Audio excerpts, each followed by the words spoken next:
Yeah, let's go. Hey, let them know we'll shine. Show them all we'll shine.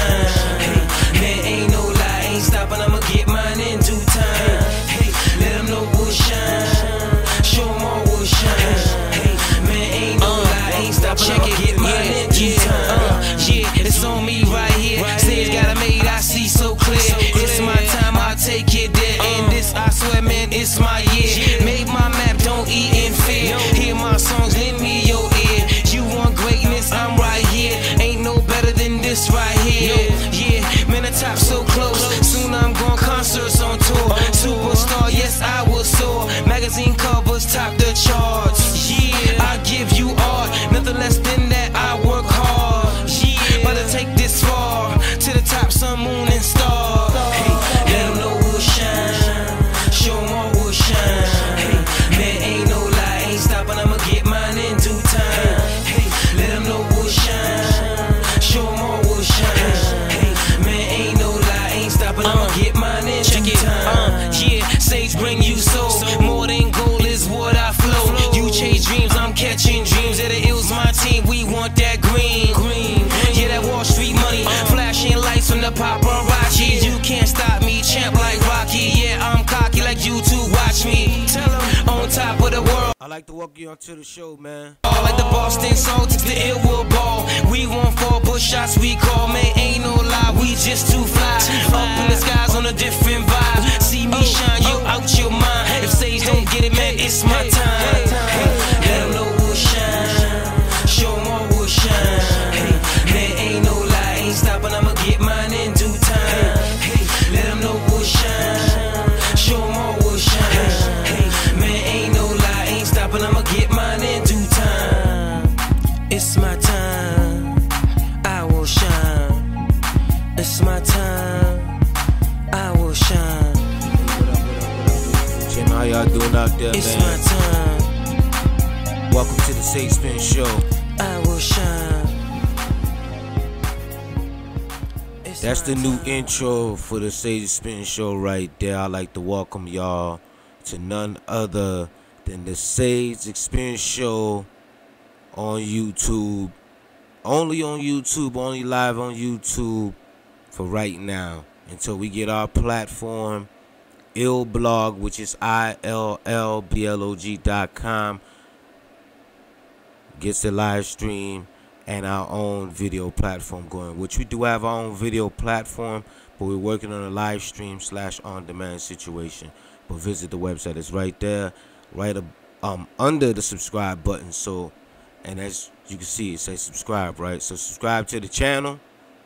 I like to welcome everybody to the channel. If this is your first time on the channel, on the show, you're gonna get used to the way we do things here, man. It's a podcast / radio station vibe on YouTube. I mean, other people doing it, so I'm doing it, just doing it my own way. So respect to everybody else that's doing their own thing. And one thing about me, when I do talk, I say a lot, and you know, I'm working on it. Alright, so, but just welcome to the show, man. Subscribe, make sure you share, like, comment, go to my IG, follow Sage, go to the Facebook page, the Sage Experience Show. You'll find us there. I'm still a baby when it comes to YouTube, when it comes to the subscribers. Still a baby, alright? But I'm gonna graduate and grow into another level, as I have on other platforms like Facebook, IG, and etc. But hey, whatever. I don't really be caring about that. I'm just doing this because I want to bring the word out to some of the things that we got going on. And also, I like doing radio, and we're a media brand. So, but welcome in. I go by the name of Sage, if you don't know that. I hope y'all don't think that I'll just name it the Sage Experience. My name is not Sage. My artist name is the Sage Experience. That's the reason why I call it the Sage Experience Show. Alright? Just give me a second here. I gotta check the audio to make sure everything's on point. Because like I always say, technical difficulties on YouTube when you live stream comes like natural disaster, so I try to handle the best way. All right, but good evening to some, good afternoon to others, and it's morning time for some places, you know. But welcome to the show, and let me check the audio real quick.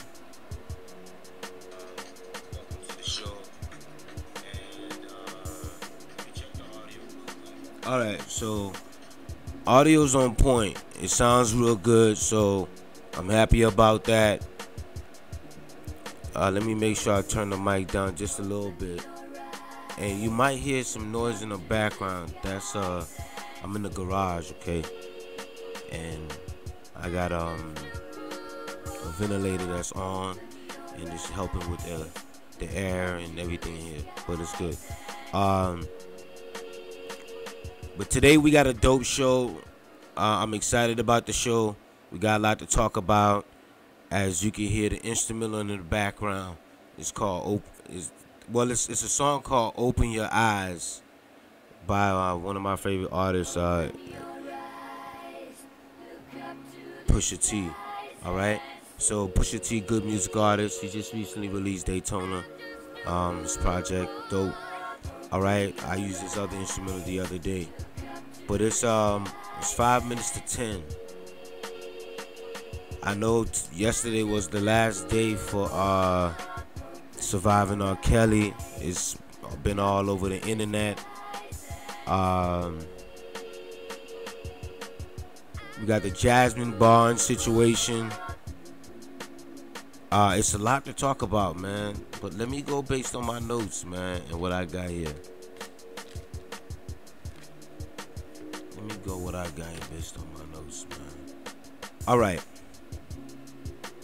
Let me shout out to the sponsors, man. Shout out to ILLBLOG.com, BlackCapitals.com. Okay, that's a crowdfunding website for black businesses in operation and startup phase. So if you're a black business and you need funding and you want a centralized place that can help you get funding, with a location, all right, with an actual website, with a platform, BlackCapitals.com. It will be released soon. That's to be determined. We're working on a couple minor things on the back end of the website so we can ensure that it operates properly. And we also added some key features that's going to help it grow. All right. And then also shout out to Flea Market Shop, which is an online retail store. That's Flea Market, FLEMARKET, Flea Market. Flea Market Shop. All right, it's coming soon as well. These are sponsors that are, you know, developing, and they also will be a part of the Black Capitals crowdfunding platform. I'm excited about that. Shout outs to TLD Foundation, which is a nonprofit foundation, 501c3 certified, and also shout outs to Martin's International, which is a company in Chicago that pretty much puts together events for entertainers, whether if you're artists, comedian, performers, dancers, and he puts together festivals. Been doing it for 38 years. Hey, that's history right there. That's black history right there. He's actually the first human being, and he's a black man to reach 100 consecutive major events. He surpassed Dick Clark and a few other people, and he's my mentor as well. Yeah. All right. So we pretty much went over some of the sponsors. That's enough right now. I want to talk about an event before we get into the show. We have Black Capitals Conference coming up real soon, and then we have Building Black Women Summit and Expo. Okay, give me a second here, one moment. I'm actually sharing while I'm talking to you guys. Okay, so Building Black Women Expo basically is a expo and a workshop and a summit at the same time, where, you know, black women can come together, share ideas, share their business ideas, workshops regarding whatever it is that you guys out there want to help me build with it. All right, so that's pretty much what it is. I'm reaching out to people. Hey, jump on board. It's a beautiful platform that we have. I will show more later on during the show. I will show more later on the screen so you guys can see what I'm talking about. All right, but actually let me do that right now. Just give me a second here. Let me do that right now.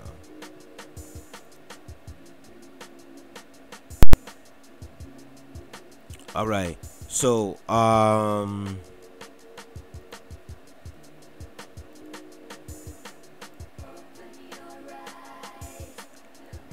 okay, here we go. This is the featured event, one of the featured events that we're hosting, and we're holding this event in South Florida. As you can see, the address is right there, African American Research Library, right there, 26506 Trunk Boulevard, Fort Lauderdale, Florida, 33311. All right, we're holding a Building Black Women. Ain't no other women that I love more than black women. Hey, black women. That's the reason why I'm the guy behind this event, and that is the reason why I'm doing the event, because I love getting us on the right track as a race for both sides, men and women. So that's Black Capitals Conference. Then we have Building Black Women. Okay, so this event is going to be very important. I already got a couple people that reached out, and I appreciate you guys reaching out to us. It means a lot. This is going to help us. So if you want to help, reach out. Phone number's right there at the bottom. For info, 312-970-6109, or you can actually send us an email directly to info@Black Capitals. That's CAPITALS.com. It's that simple. All right, just hit us up during business hours, please. When the phone calls, I know some people get carried away. They'll like call at 1 a.m., 2 a.m. I'm Eastern Standard Time. All right.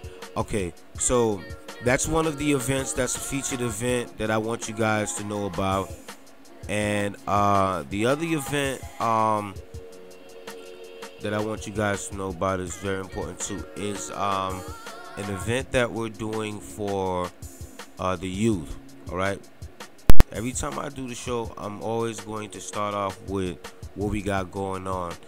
I'm not here to get 1 million subscribers. I'm just here to do work that goes along with our platform, which is ILLBLOG.com, because eventually everything's going to be going there. There will be no YouTube and etc. So I really want you guys to check out this event. This event here is the Young Black Entrepreneurs and Politicians Summit that we're holding at the same venue. And what I'm going to do is show you guys how the venue looks. Let me give you guys a tour of the venue, show you how it looks, right? And this event is basically going to be interesting because a lot of the kids going to get a chance to understand politics and business and entrepreneurship from people in the community. And I want to take this in different cities and states. Hopefully that can happen, and we'll see how that works. But we'll start off with here first, South Florida.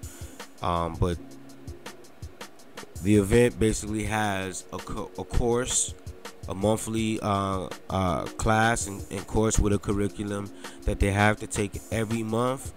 And then what's going to happen is some of these students are going to present their businesses, and then we also will hold like a debate. You know, so let's just say we only want 30 students for the class, and 15 will be in business, 15 will be in politics. Let's just say that's how it goes, right? Because you never know. And then what happened is at the end, the one that decided to be in the political realm, what we'll do is have them debate when it comes to the young black entrepreneurs and politicians event. And this is going down October. No, this one is going down December 7th. All right, it's happening December 7th at the same place. All right. So let me, matter of fact, let me go to the Young Black Entrepreneurs and Politicians page on Facebook. Hey, this might be boring to some of y'all right now, but this is important information that I want you guys to know, and this is what it's about. All right, to me. All right, so this is the Facebook page for the young black entrepreneurs and politicians, and this is how the page looks. Okay, and I want to show you guys the venue. Let me get to the venue. I believe the venue is on Building Black Women's page. All right, give me a moment here, ladies and gentlemen. Okay, while we wait, man, hey, subscribe to the channel. Just subscribe to the channel. We're gonna get to the show, and this is the last part. We'll get to the show, but this is the Building Black Women event page. Like I said, it's going down October 12th, and this is the location. Let me see. Okay, to publish that action video. Great. All right, so this is the venue. It's a 400-seater, and we're holding all three events: the Black Capitals Conference, Building Black Women, and then we also are holding young black entrepreneurs and politicians there as well. Okay, and this is the venue. It's beautiful. It's nice. It's right there, Sistrunk in Broward County, Fort Lauderdale. So, if you're interested in volunteering and participating in this event, hit us up. Contact information is in the actual description, and it's also on the screen. All right, so this is the venue, pretty much, and that's about it. So, let's get into the show, man. I just wanna, I'm so, like, ladies and gentlemen, I'm used to the radio format. I'll have like music play right after I want to segue to something else, or if I want to transition to a new topic or segment, I will play music, then get into the segment. But with the podcast format, you have to, find, little fillers to put in so you can learn the segue. I'm just getting used to this, all right? So bear with me, ladies and gentlemen, but subscribe. I guess that's what people use, man. They use this, hey, subscribe. Then you jump into the next topic. All right, so let me see real quick. So as you can see, this is the first show that I'm actually going to be doing like this on YouTube, where you will see the actual topic to the left of the screen.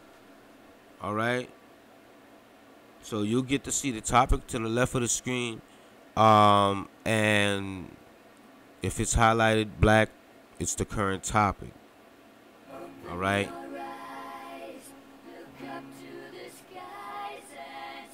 And if it's, in red, if it's under the actual highlight, the black highlight, when it's highlighted in black or indicated, the black indicator, that means the topic hasn't been talked about yet.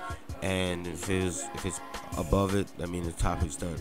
But you can talk about it in actual chat if you want. That's an option, all right? But yeah, subscribe to the channel as I segue into the topics. As you can see, as we was discussing about topics and going into the next thing, right?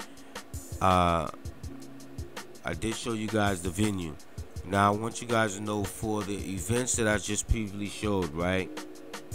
For the people that are watching now or will watch later, I want you guys to know, if you want to help in any way, like donations or anything like that, you can send donations our way. Just hit us up in the hit us up in the email, all right? and we go from there. 1 second. I'm sharing this right quick.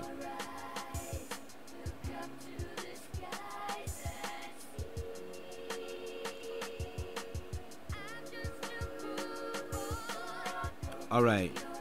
So, and now we have the question of the day. You see at the bottom of the screen.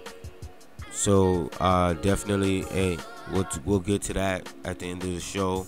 I got some things to show. You know, I watch a lot of documentaries and I read a lot of books. Not, you know, really physical books. I buy, you know, them on Kindle, and I have audio books on my Audible. But I recently bought a book about slave narratives. It's an audio book. It's interesting, man. Slave narrative. I want to listen to more of them because I want to get an idea of all the detailed stories that some of the slaves endured, you know, versus just getting it just from the movies. All right. So that's the question of the day. All right. So basically everything on the show is going to be just standard right now. I know you guys may question why there's no video. I can produce video, but because of the streaming power, I want to ensure that hey, ladies and gentlemen, 1 second. Let me turn off this fan. This fan is real loud. No lie.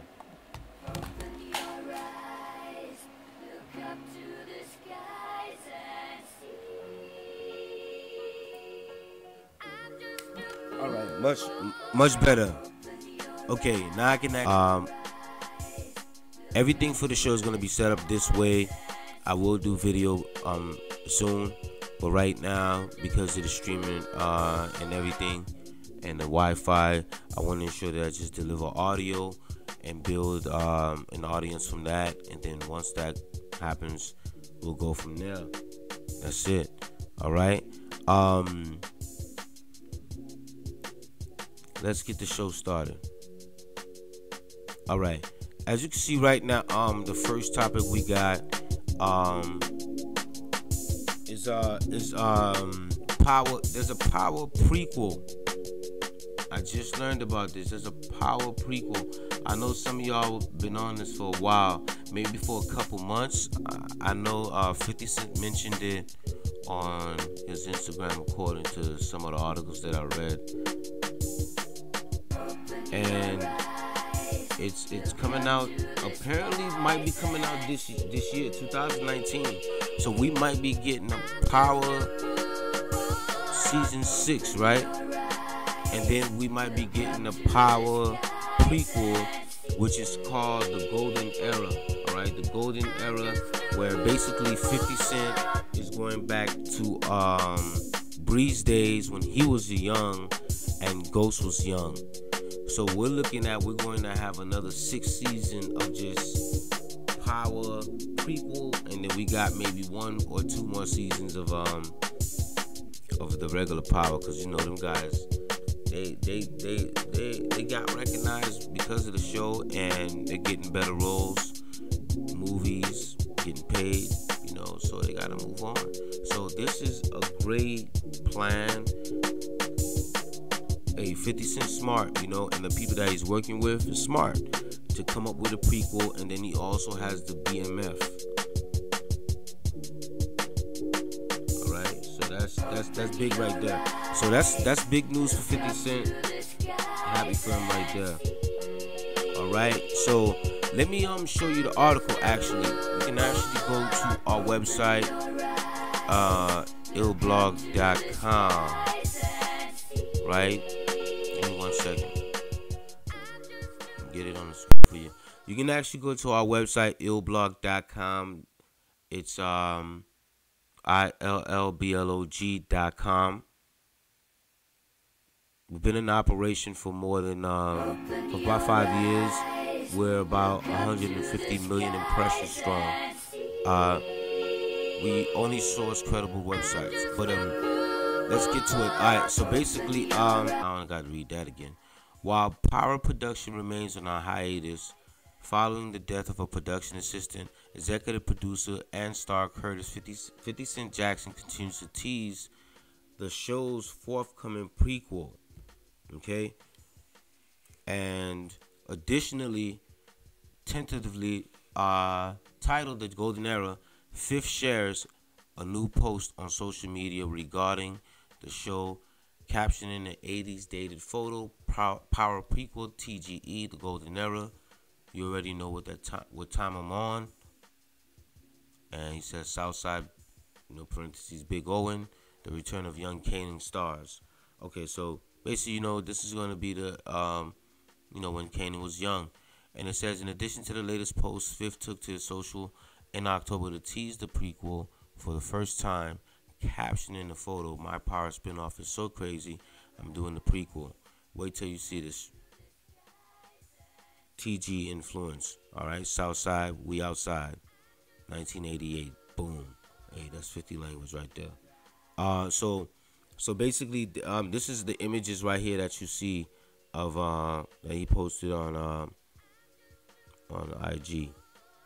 Old cop car, so it's really gonna be dope to really recreate the 80s, vibe and bring it to life in New York and using Kanan. Everybody loved the Kanan character and didn't want him to die. So Kanan ain't dead, and I guess he'll always pop up here and there and flashbacks on Power. So, but Kanan's not dead. So Kanan's coming back, the resurrection of Kanan, or you can say Back to the Future. All right. So you can check out the article on our website, ILLBLOG.com. All right, it's there in the description, so you can check out the article and subscribe. Not subscribe, but bookmark our website. Bookmark our website. Make it into a web app and put it on your desktop. Click it daily. Find some news. You might find some entertainment. Some entertainment.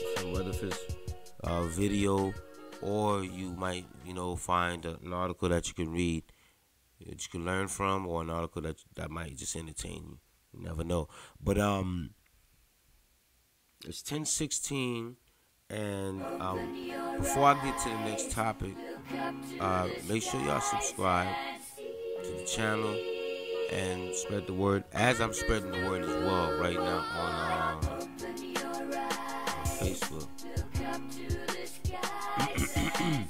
As I'm spreading the word on Facebook, so subscribe to the channel. It's free. Once again, it's free to subscribe. It don't cost you nothing, all right? And also bookmark the website. That's it. All right, so we're gonna go to the next topic real quick, and the next topic is it's in the realm of what's going on right now with this R.Kelly thing, the molestation, child pornography, because basically that's what it is. The video that's out there of this young lady is child pornography. I didn't even know, based on watching the actual documentary and the docuseries on VH1, or I keep saying VH1, Lifetime. I didn't know they mass produced this video. That's how much, they didn't give a damn about a young black girl at that age, 14. It was confirmed by a few people in the camp, and it was confirmed by Sparkle, who's the auntie. And it was mass produced all over the place. People was buying it. That ain't no lie, man. That right there is, that's crazy. But if you think that's crazy, when I tell you something regarding, and I will show you something regarding the actual girl that was in the video with R. Kelly, that he urinated on, you'll be surprised, man. It's crazy. It's even more crazy after watching the documentary. It just makes you understand, Hollywood crazy. people in general are just crazy. All right, there's just a lot of crazy shit going on, and I'm gonna show you. I'm gonna show you and talk about it. All right. So, but this right here is basically the topic of child porn ringleader was beaten to death in a Michigan jail. Okay, this was I don't know exactly what day. I think this is today. This was yesterday. This happened yesterday. I guess last night. Let me get to the story for you guys real quick. Okay, so it shows right here. All right, so last night, apparently, this guy, I never heard of him, but this is the first time, and it was, on my Smart News app. Ladies and gentlemen, get the Smart News app. The Smart News app is an app that updates you on the latest news right away. Get on your phone, Android or iPhone. All right, so let's read the story. It said the head of an international child sex ring has been beaten to death in prison.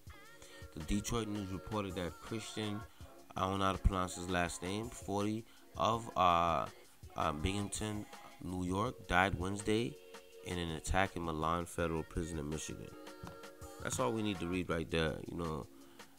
He was the international. If you want to read the article, you can actually go to the website. But he was the international. That means all over the world, this guy was just distributing. All right, so we don't even gotta even entertain reading anymore. But I put it on the website so you can go read it yourself. The link is in the description, and I will copy the link and put it in the chat as well. But this is the type of stuff that's going on in the world. And as you know, the what's that guy name from the subway? He was doing it as well. He was doing it as well. Okay, he no different.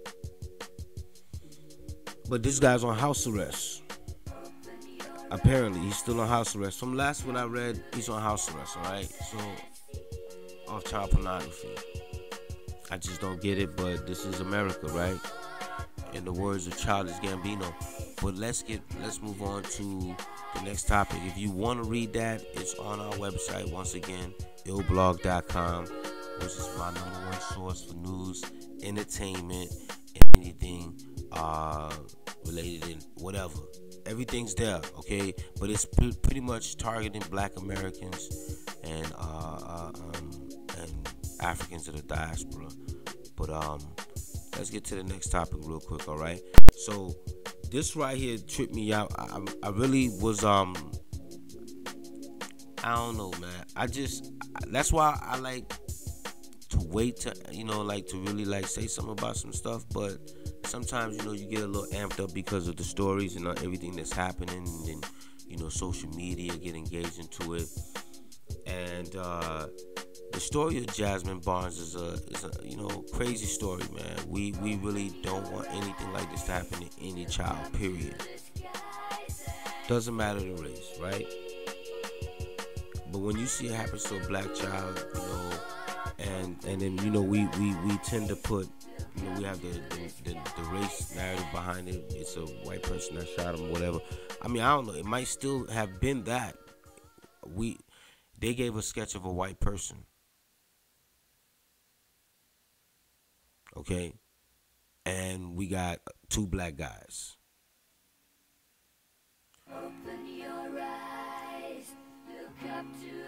I don't even know what to say, to tell you the truth. I really don't know what to say about that. I'm really just lost for words about that. And I'm going to show you an article, and you're going to get a chance. I'm going to show you right now on the screen. I'm going to read the article for you.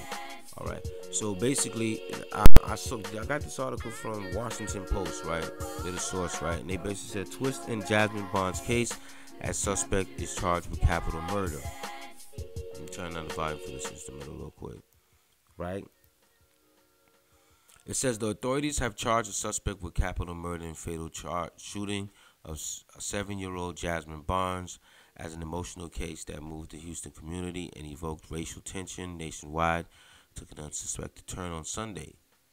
All right. Now the authorities identified the suspect Eric Black Jr.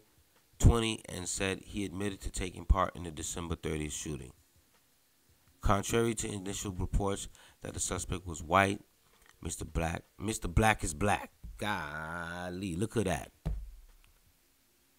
And I just said that in my head, like, yo, I didn't even read the article, because, you know, whenever I get help putting the articles up, so I didn't even get a chance to read it, you know. But Mr. Black is black. Look, this contrary, and look at the word contrary to initial reports that the suspect was white, Mr. Black is black.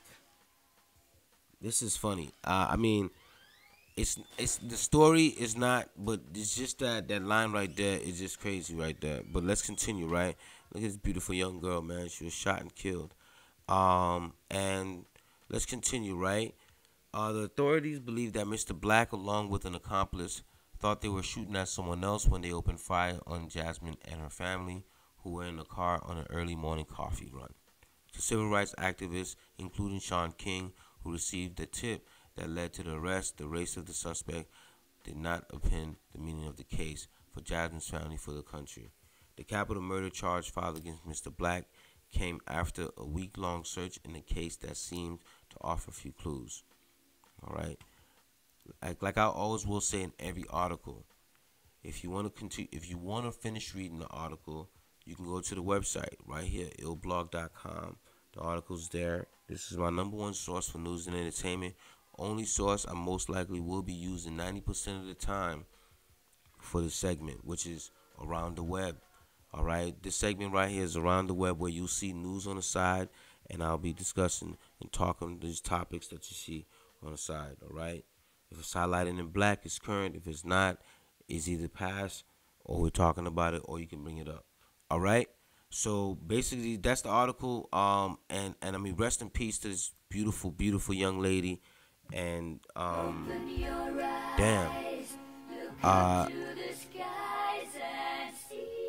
the media had a part. I mean, so some people are out there saying that, yo, they think that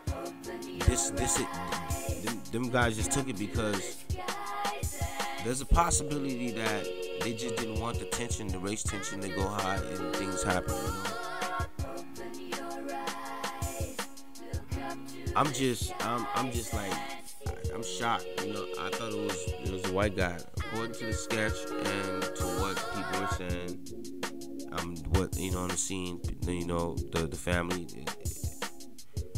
I mean, you never know, because of, you know, for shots being fired, traffic, and, you know, you may have not, you know, really been conscious enough to really see, like, exactly who did it, you know? Because most likely, if shots getting fired, you're ducking. You know, it doesn't matter where you're coming from. If you're in a car, you know, you don't have a chance to run anywhere. So, you can just drive away or duck. But a lot of people on social media are really just, like, baffled by this. Like, they got, damn, say what? 2 black guys? Like, that just don't make no sense, you know. So it had a lot of media online, everybody, I mean, including myself, because like I told you, I usually wait, but, you know, I didn't really talk about it until just about 2-3 days ago, and it's been going, you know, like a day ago, really. And unfortunately, it's a different situation on this. All right, so let me show you something else real quick. This is a video that I'm sourcing from TheAdviseTVShow. All right, TheAdviseTVShow is basically one of the YouTube channels I'm subscribed to, man, and I recommend you go subscribe to their channel.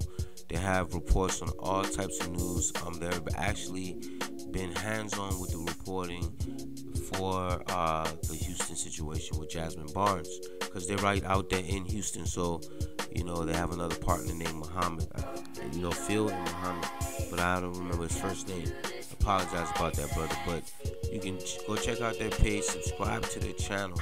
What I'm going to do is play a video where he shows, you know, his his report on what happened. I'm not going to play the entire video. If you wanted to watch the entire video, you can click on the link in the description. All right, I'll be right back. Shit.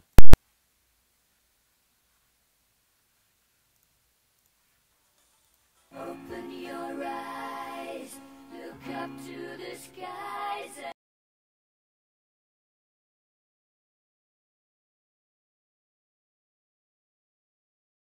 Than what we have seen with the sketch that was put out by the Harris County Sheriff's Department, the red truck that they were looking for, that was also put out by the Harris County Sheriff's Department.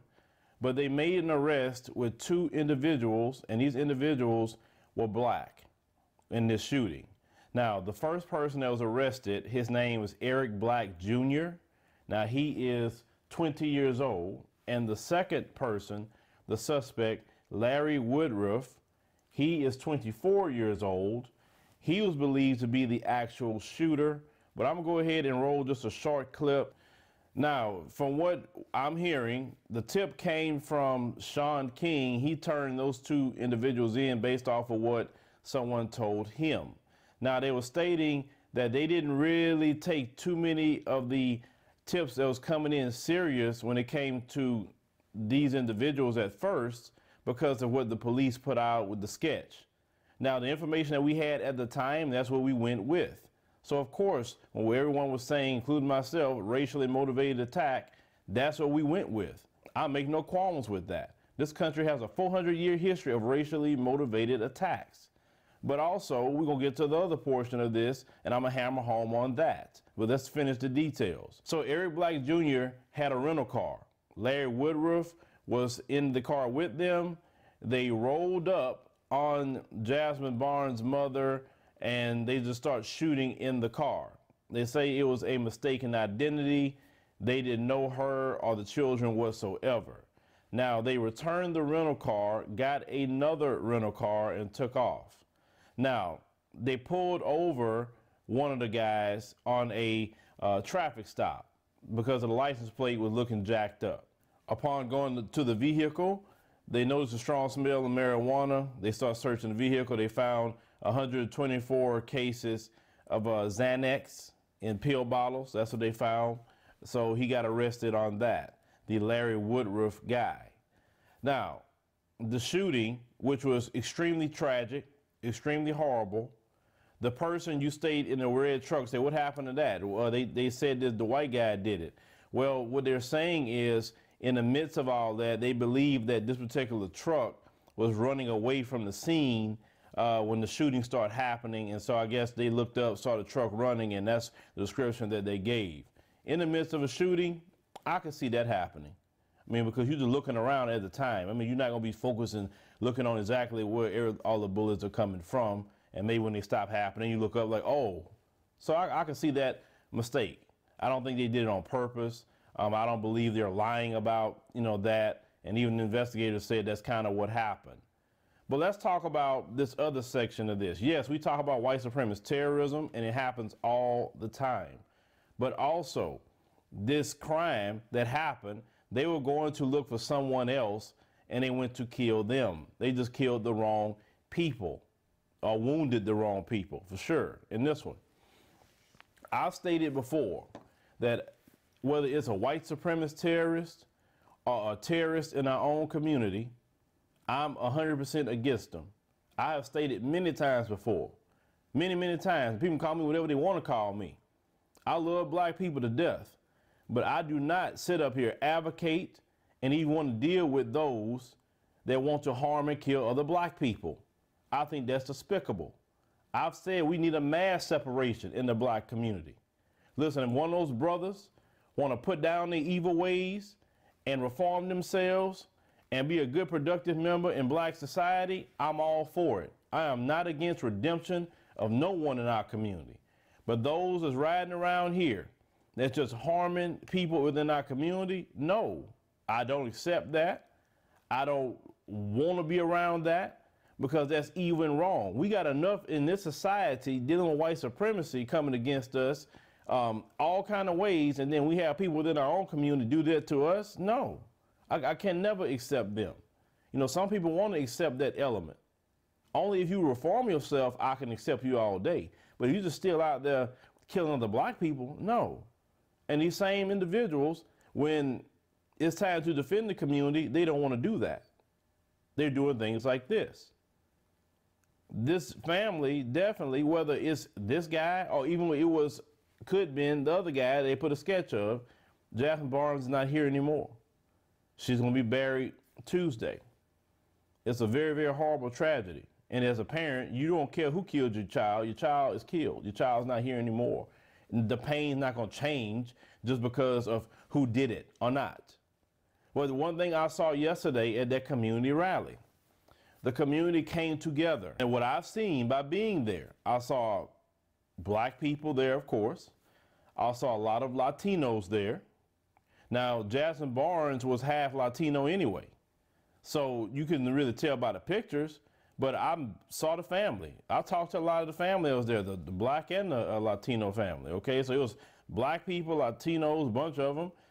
It was whites. It was some Asians. I've seen, Arab people there. It was a mixture of all people there at that rally for Jazmine Barnes. Now, let me tell you about Houston a little bit. You know, I know a lot of people have a lot of, things about other groups at times. And yes, I know other groups can be bigoted toward us. I do know that. But I live here, and I do know that it's not the same like a California situation. I don't know what's going on out there in California. But over here, we never really had those problems with each other. And that's kind of a testament what I saw yesterday, because if everybody really thought that way, then nobody else would have showed up, I'm going to say. It would have been just us out there, and even some people saying the pictures, wow, they got white people and this group of people. And that group of people. Like I said, I was not going to play the entire video.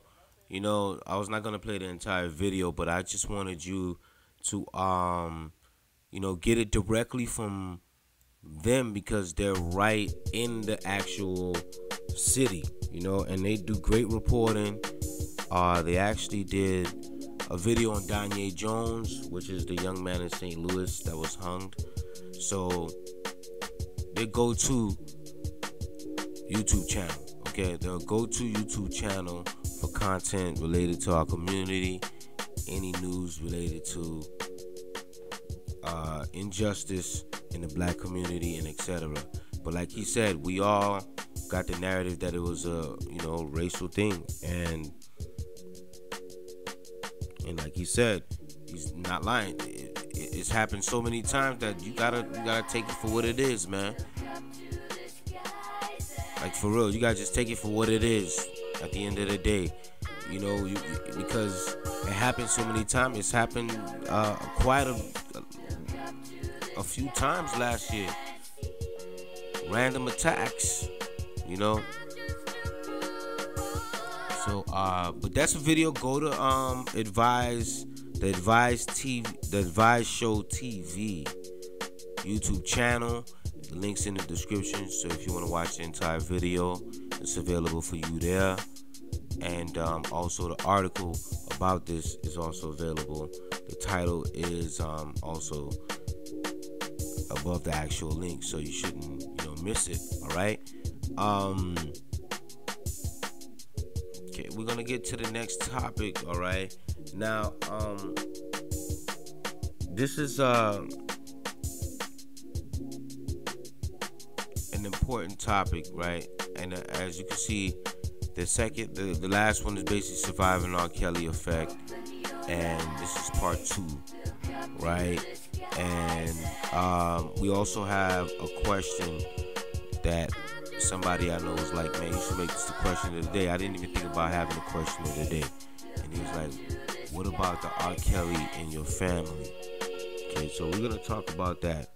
All right, but before we talk about that, make sure y'all subscribe to the channel, share, click on some of the links that's an actual description. We have some links that's gonna take you to websites, to articles, and also to some of our sponsors and the people that support us. Okay, and the best way to support us is by you subscribing to our channel, also commenting and liking the actual channel. All right. I'm happy the stream actually has been steady. So I really can't tell, but the streams actually been steady. 1 second.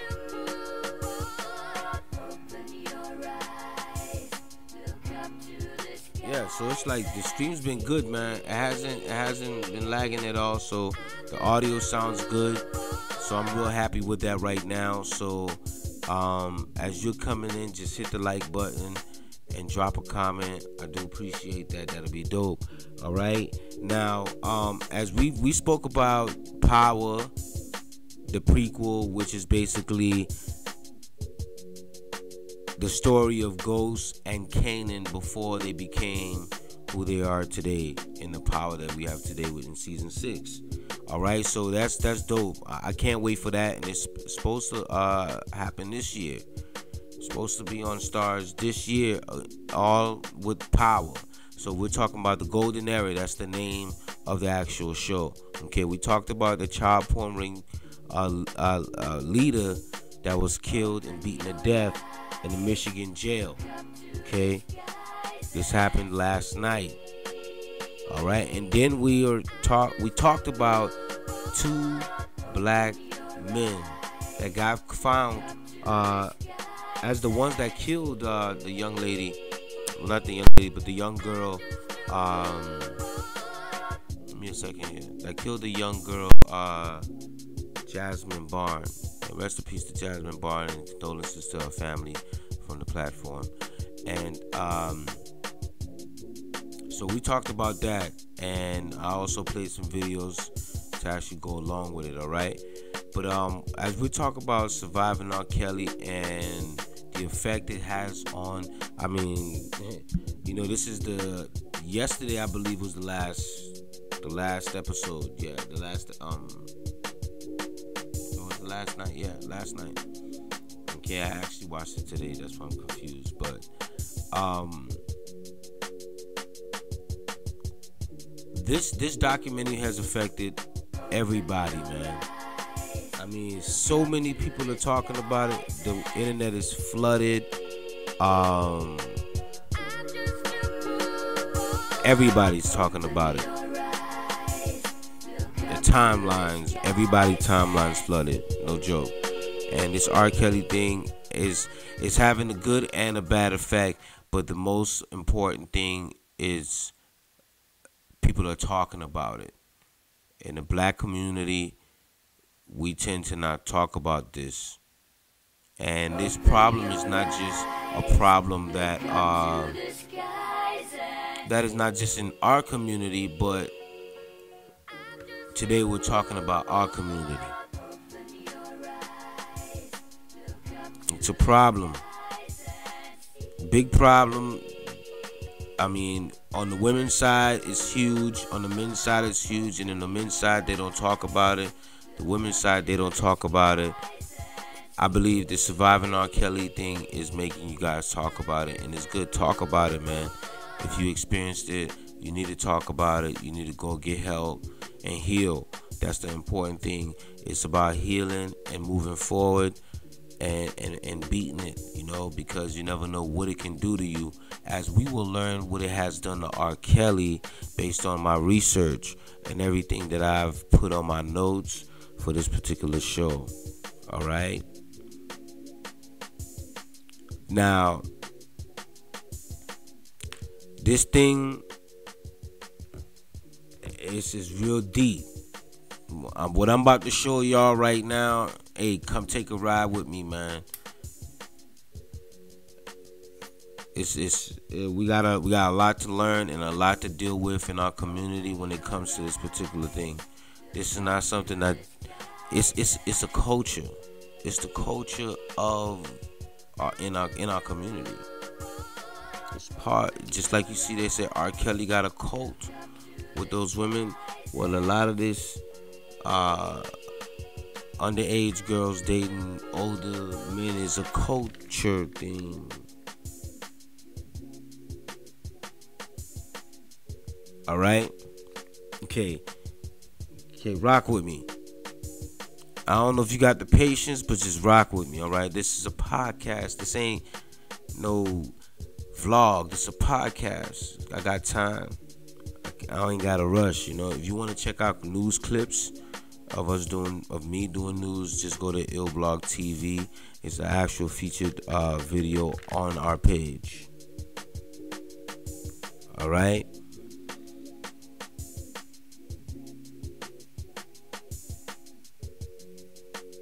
Now, one of the key things that I learned from actually watching this show, or this docu-series, I learned a lot. A lot about R.Kelly. Like, first of all, I just didn't know the videotapes were mass distributed like that. That's that's disgusting. Like, I got a videotape of a young girl out there with a grown-ass man, and y'all selling the tape, and y'all making money off it. That's the black community for you. That's why I say it's part of our culture, right? All right, so now when we talking about, I'd mentioned R. Kelly, and it's deeper than what you think, right? Okay, so I learned something, a couple new things today. Well, you know, really yesterday and today. And I learned that, you know, R. Kelly and the brother Carey Kelly, those two individuals were molested by their sisters. Their sister. Damn it, said with an S.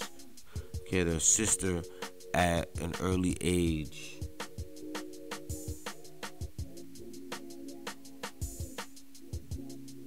All right. Okay, now according to Carey, and I'm gonna show you the clip. According to Carey, he wasn't rocking with it. But according to Carey, R. Kelly was rocking with it. So it started happening at 6 for Carey, and it started happening at 9, 10 years old for R. Kelly. She was 16 apparently at the time. So you gotta ask yourself, where did she learn it from or get that from, right? But before I go in too deep, let me play this clip from Tasha K, right? And, like, you know, she's a YouTuber as well. You can check out her channel.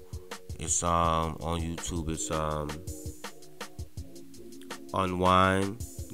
Unwind with Tasha K. All right. And in this clip right here, Tasha K talks to Carey Kelly, and they actually talk about some of the things that the sister done to them. So let's get it.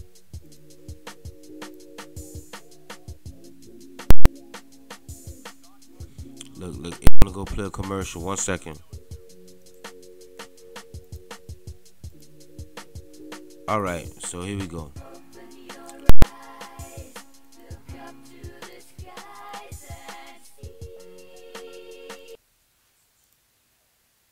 Okay, maybe rewind it a little bit.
done something wrong. If you understand what I'm saying. Yeah, I said, I told my mom, I said, I don't want, I said, do you have to go to work? I remember asking her that. At Do 6 years old. Do you have to go to school? Oh. Can you stay home today? Wow. And she said, no, baby, I can't stay home. I have to do these things to provide a roof over y'all head. And I have to do these things to make sure that y'all comfortable and y'all straight. And she was like, what's wrong, baby? I miss you. And so as a kid, it was a call out for help, but in my way, it was like sending a bat signal, you know. Like help. Right. And you know, hoping that she would get it without me really saying it. Like, why do he want me? Because me and my mom, we was very close. So I believe that wasn't out the box for me to ask her. Because, I mean, I went everywhere with her. She was my, like, homie. I'm her baby, you know, so we was real tight. She was tight with all of us. But by me being a baby, we had, like, an extra special. She used to tell people, this my baby. So, you know, and then she had lost a child before me. Oh, so it was 5 of you. It was 5. She had lost a child maybe 2 years before me. Wow. And when I came along, she called me the miracle baby because I think she had like 2 miscarriages or something before I was born. So it was a bond there. So I felt like I threw the bat signal out, and you know, she was a concerned mother about taking care of her kids. And after that happened, I say maybe not the next time my sister watched me, I say maybe about a week later. Okay, this is after the first incident. This is after the first incident. Okay. And maybe about a week later, she you know, she told me to stay in the house. And this time she was more aggressive with her approach. Robert and Bruce was allowed to go outside, and she told me to sit in the living room, and I couldn't watch TV again. It was something that she said that I did. She asked me a question, and I don't think I answered it correctly, or like she wanted me to answer it. So I was being smart, but I probably did approach her like that because of the incident that happened earlier, the week before, and I'm sitting there confused and not understanding what is going on. Was she playing, or was she serious? Who plays like this? Even as a kid, I'm thinking, who would play like this? So this time around, she was more aggressive to the point where she just take your time. She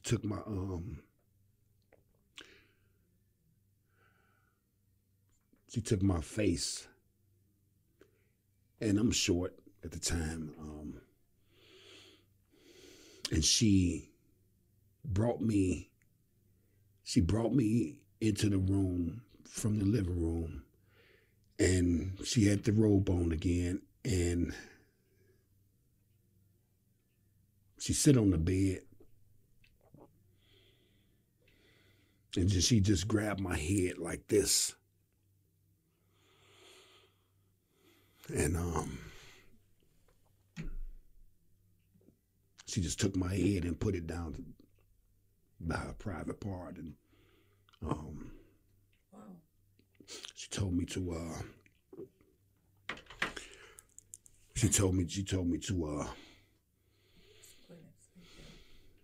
lick her private parts. So of course I didn't know what I was doing. At 6 years old. 6 years old, and she was like, "Stick your tongue out, lick it hard, lick it fast." She's giving you instructions, and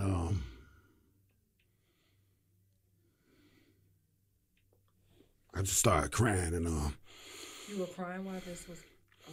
And then she went down and started. She started. Thank you. She went down and she started giving me oral sex with her mouth.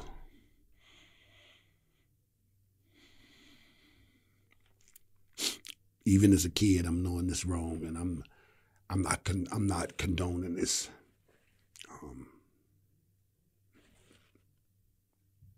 Human nature, you know. So, of course, I'm erected.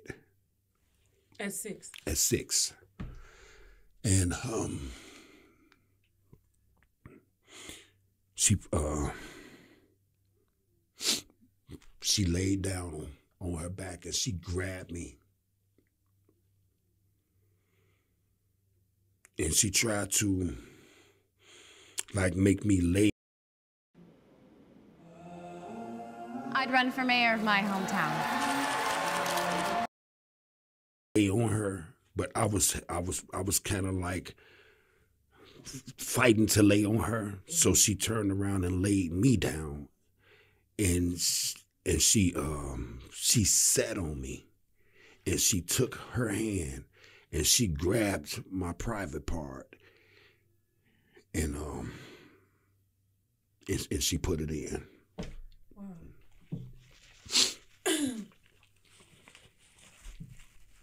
And this went on for how long?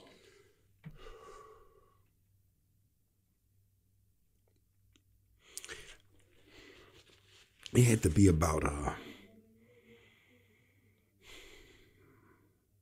maybe 6 years. 6 years. And your mom never. She never knew. Now she's passed. She's since passed away. Did she know before her passing? I never found the courage to tell her. I never found the strength to tell her what was happening to me.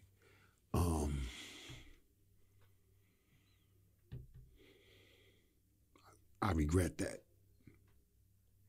I regret that now.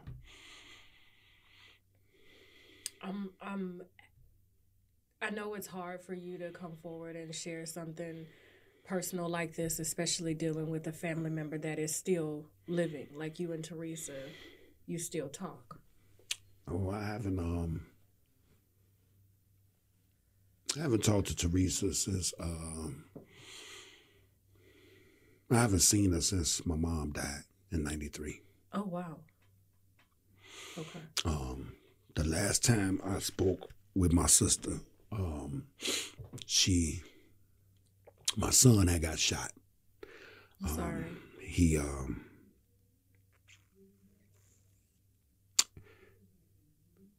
He was trying to rob the barbershop. Okay. And this is the guy that been cutting his hair for a long time, so he watched him grow up. So he did what any man would do.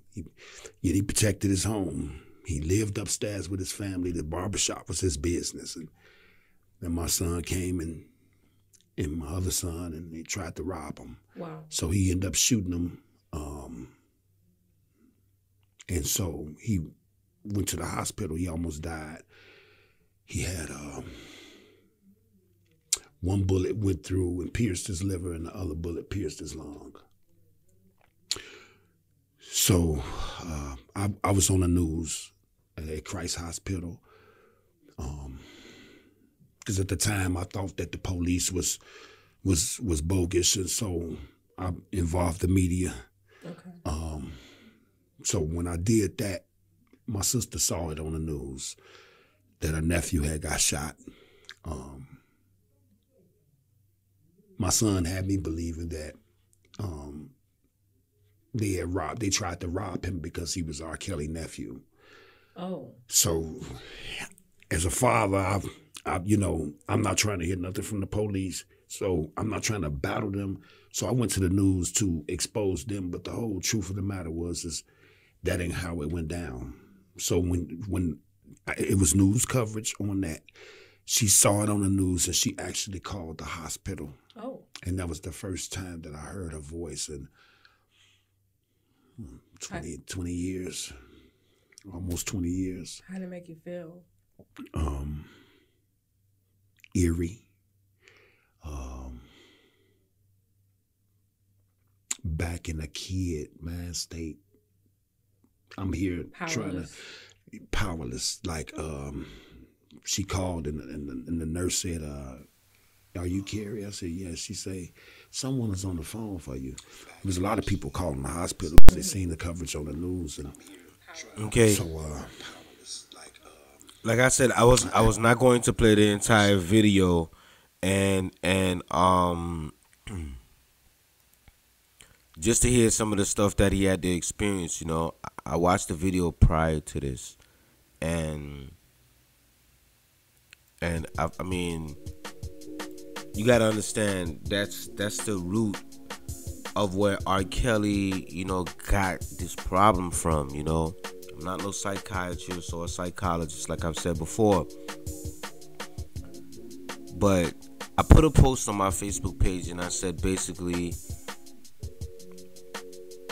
that R.Kelly had to experience some savage things between him and his sister sexually to make him inflict the type of pain he was putting upon these women, man. Like, I just need to, like, sometimes you, like, the things that go on in our community, man, we need to talk about it, man. And a lot of our brothers, man, they go through this in the community and they never have an outlet. And what happens, it balls up in the inside of them, and then it becomes a tumor, a virus, and then that virus hosts the entire body. And then once that virus hosts the entire body, it becomes a norm for them. And then everything they create becomes of that particular host or that virus that's within them. So when you're talking about R.Kelly, you know, according to the video, if you just jumping into the live and you did not see the video, he explained that R.Kelly and him, Carey, him and his brother were both molested and sexually abused by their sister from the age of 6 to 12 for Carey, and about from the age of 10 to 16, 14, 15 for R.Kelly. And apparently Kelly said that R.Kelly was okay with everything. So his tolerance was lit on fire because of this particular situation, you know.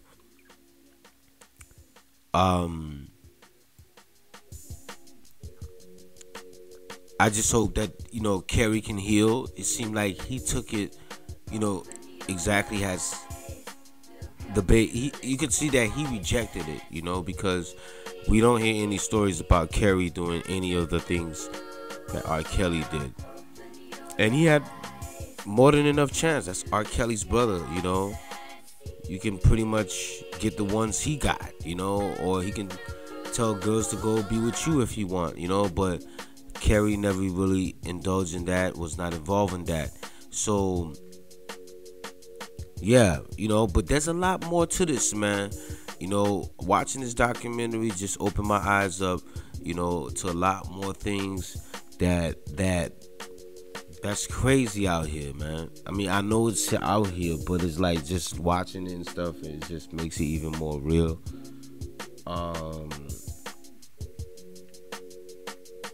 So basically, if you want to watch the entire video, you can actually go to Tasha K's YouTube page, okay?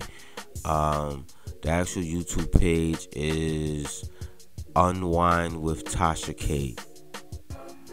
Okay, the video's in the description. You could click it, watch the entire video, so you can get more details on the actual interview. You'll hear more stuff. I mean, it's crazy, man. So apparently R. Kelly was okay with everything. So or Robert, whatever, and he became the monster he is. You know, that people know.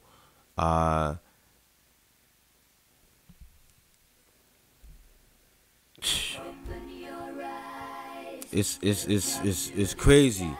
Okay, now watching the documentary, there's a lot of things that I wanted to mention, right?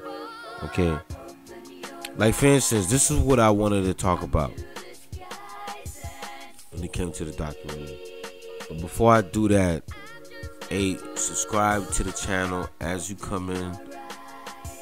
It's free. It doesn't cost a thing to subscribe to the channel. All right. Okay. Now,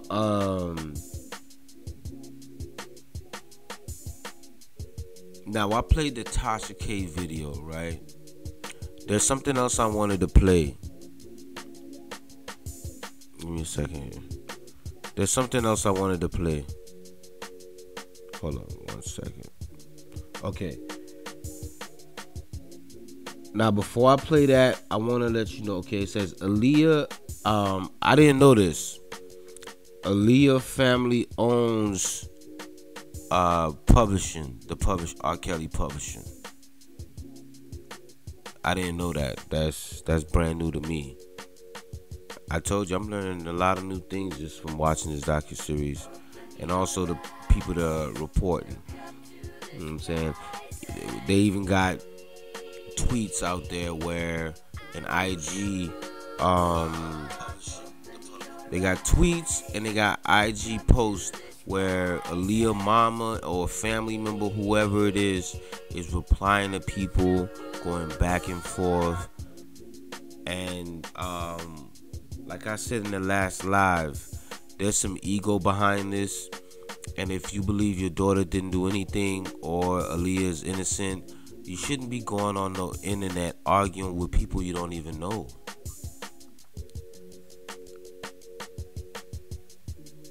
Okay?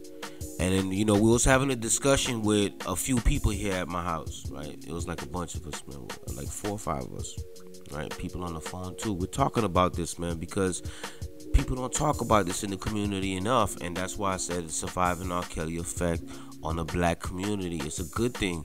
People need to talk about it. So we're talking about what like, they was like, what is the main thing you feel was wrong about the whole documentary that you watched? I told them that the main one that bothers me the most is the 14-year-old. Okay, I believe everybody else was 16 and 17. And I seen a post that a young lady put up, and she said a lot of them were just young and fast versus molestation and rape. And she kind of put everything that I thought into, you know, one sentence. And the Aaliyah thing, she was just young and fast. I mean, how did she get married? The license and all that put together, we all know. It's not rocket science. I mean, we don't have to go get no pen and pad and a calculator. Okay? All right? And the 14-year-old was abused, man. That's molestation right there. That's disgusting. And some of the things I heard R. Kelly did, you know, because I heard about it. I never seen the tape. There was some stuff about it on World Star back in the day, but just hearing the details, like I don't know how y'all could mass produce that tape. That's crazy. But Aaliyah and all these other, you know, women, some of them, this young lady, she put it in perspective. She said they was just young and fast. And then, you know, Sparkle, who's, I mean, didn't get controlled, and then I see there was a story of a 33-year-old lady in there and another older lady. I do understand star power and everything can do certain things to you, but if Sparkle, you know, it didn't happen to Sparkle, and then there was a story in there with one of the ladies that she was just tired of it and she just left. You know, everybody's different. You know, we do understand that. So basically, when we was having this congregation and had the conversation, everybody in total feel like R. Kelly's character is being, or his image is being destroyed, which it was already destroyed, but they feel like this is like the nail in the coffin right here to just dead him, you know. And even, you know, only thing I just feel bad for R. Kelly as well because of what he went through, but he never sought help. And then what was inflicted on you became normal to you and okay with you, to the point that you didn't get no help, and it became a virus, man. And when I mean so many women has been affected by this guy in a negative way, you know.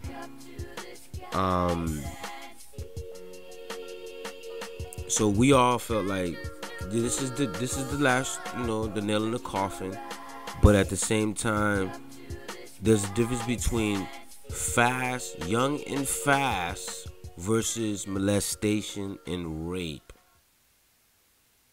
That's big right there. That when I saw that I like, damn, man, you put all my thoughts into one perspective, one sentence. I mean, so, but that doesn't mean what he did is wrong. You know, R. Kelly should know that even if they're young and fast, you should be like, hey, that's wrong. I'm not fucking with you. No, point blank. That's how it's supposed to be. You know, but guess what? You're talking about a predator, a person that's okay with that type of stuff, and there's many of them out there. Too many to even catch up with, and too many. Like the question of the day says, what about the R. Kelly in your family? Some of y'all sitting across from family members that have done some of these things to younger women in your family, which is sexual abuse and molestation and everything like that, and y'all don't approach them. Y'all going ham on the internet, black Twitter, black YouTube, black Facebook. Y'all going crazy on people, telling them I'm gonna block you. I'm gonna block you, or I'm gonna report you. I see all types of stuff, man. Like, but y'all not going ham on the cousin that did what he did. You know what I'm saying? He was 28, but that young girl was 12 or 13. You didn't say nothing then, but you on Facebook yapping. You going ham. You using the emojis, disliking, whatever.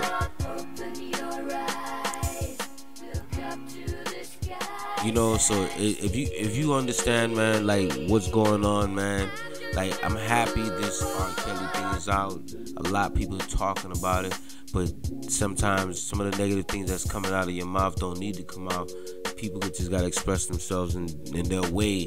But this is a good thing in the way, but just control yourselves, man. Don't go ham on people. Don't be out there disrespecting the women. Don't be out there disrespecting the brothers. Talk about what really is the problem. The problem is it's not being talked about, and that's what the surviving R. Kelly did for the black. Even though Bill Cosby situation, but a lot of those women was white. Okay, and then this particular documentary brought light to an issue that's been happening for years, decades, all the way back to slavery. And that's the reason why I said I want y'all to rock with me today. All right, rock with me. I'm gonna show you all this that I'm watching on TV and seeing on the timelines, people going back and forth. All this is like predetermined or predestined to happen. All right. Now, before I go into that, I want to play a part in the actual. I'm gonna pause the instrumental for this, okay? That I don't get it, man. To me, Sparkles dropped a single, okay, right after the project, the docuseries. She got a new project song out. It's called War. We Are Ready. Everybody taking advantage of this, okay? But the reason why I brought Sparkle up, okay, because Sparkle niece is the one that was in the video at 14 at the time, right? Why in the actual film or the docuseries that later on in 2011, okay, the latest young lady that R.Kelly met at that time, I'm gonna play it for you, but I want y'all to let me know when was this girl 14? I did not search that. I was supposed to search for that. When did this happen? Okay, cause there's no date, but they're saying she was 14 at the time. And when was this? I don't remember. Okay, somebody just put it in the comments, all right? So, the reason why I say this, if she was 14 in 2000, right? And this is, let me play the video first. Let me do that. Okay, I'm going to play the video first. This is directly from Lifetime, all right? Directly from Lifetime itself. All right, this is basically episode 5. All right, this is when he met a girl in Dallas, but this part just doesn't make sense to me. All right, y'all listen and let me know what y'all think, and I'm going to pause it so you guys can know what I'm talking about. 1 second.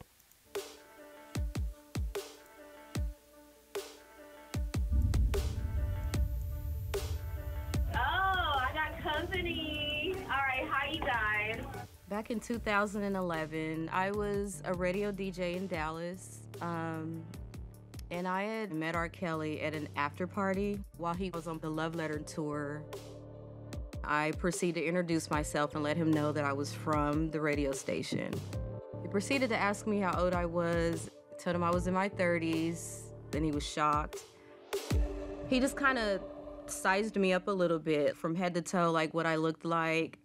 And we were just kind of shaking hands really slow, and that's when he slipped me the phone number. Long distance was a hard thing for both of us. So quit my job and moved to Chicago. I didn't just pack up and leave just because I loved him. It was a two-way thing. Rob absolutely told me that he loved me all the time. I was visiting Dallas, and a friend of mine said, have you ever watched the sex tape? And I was furious with her, and This is the part I want y'all to really pay attention to, all right? Felt disrespected because at this point, this is my boyfriend. Not only that, I just felt like if you had respect for me, you wouldn't be bringing up something that people are gonna always make fun of him over. I'm offended as well. But my curiosity just kind of got the best of me, and I Googled it. And when I saw the images,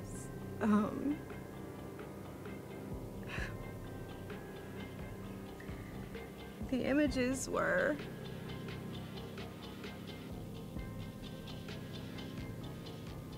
the same girl that he had introduced me to. A couple weeks before, I knew immediately it was the same woman. I just didn't know how to feel. I guess I felt. So, I don't need to play anymore because I don't want Lifetime tripping. But she said she met that girl a couple weeks prior in 2011.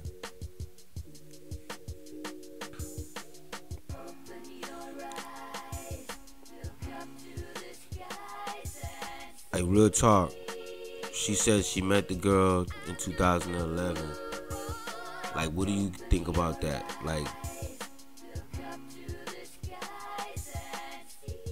Like R. Kelly is still was in contact with the girl he peed on in 2011, and not just in contact, she was introduced to this young lady you see on the screen. She was introduced to this young lady.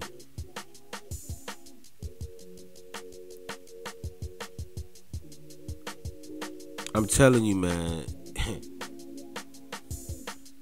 All right, I'm just gonna move on from this particular video and tell you, if you want to go watch that scene, just go to mylifetime.com, put in your Xfinity, and you'll be able to get on.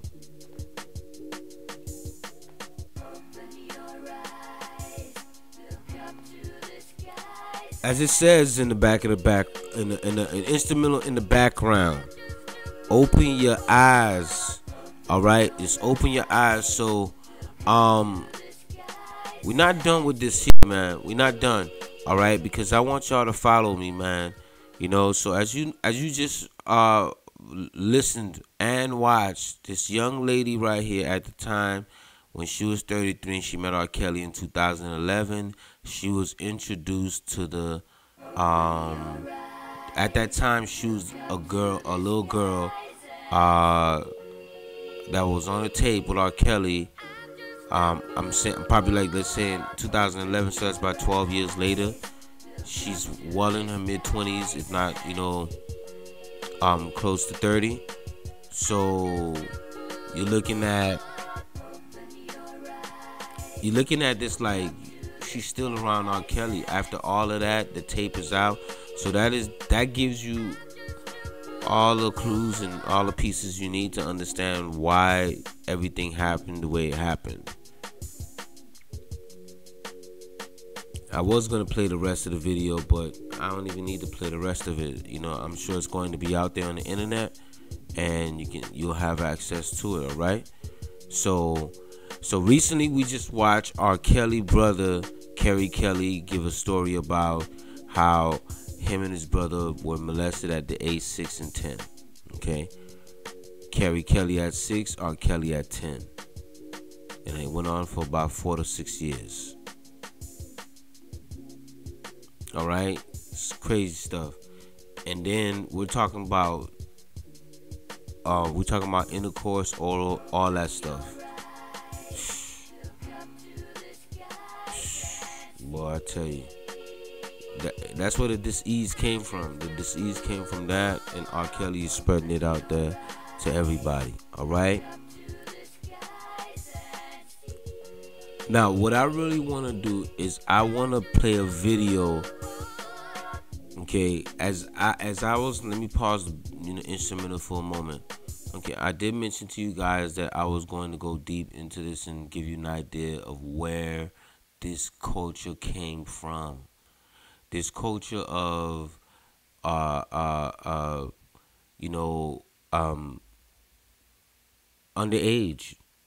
older black men dating underage women. It's happening in all communities, but I'm here today to talk about the black community, okay? Because I can't fix anybody else's community until we fix ours.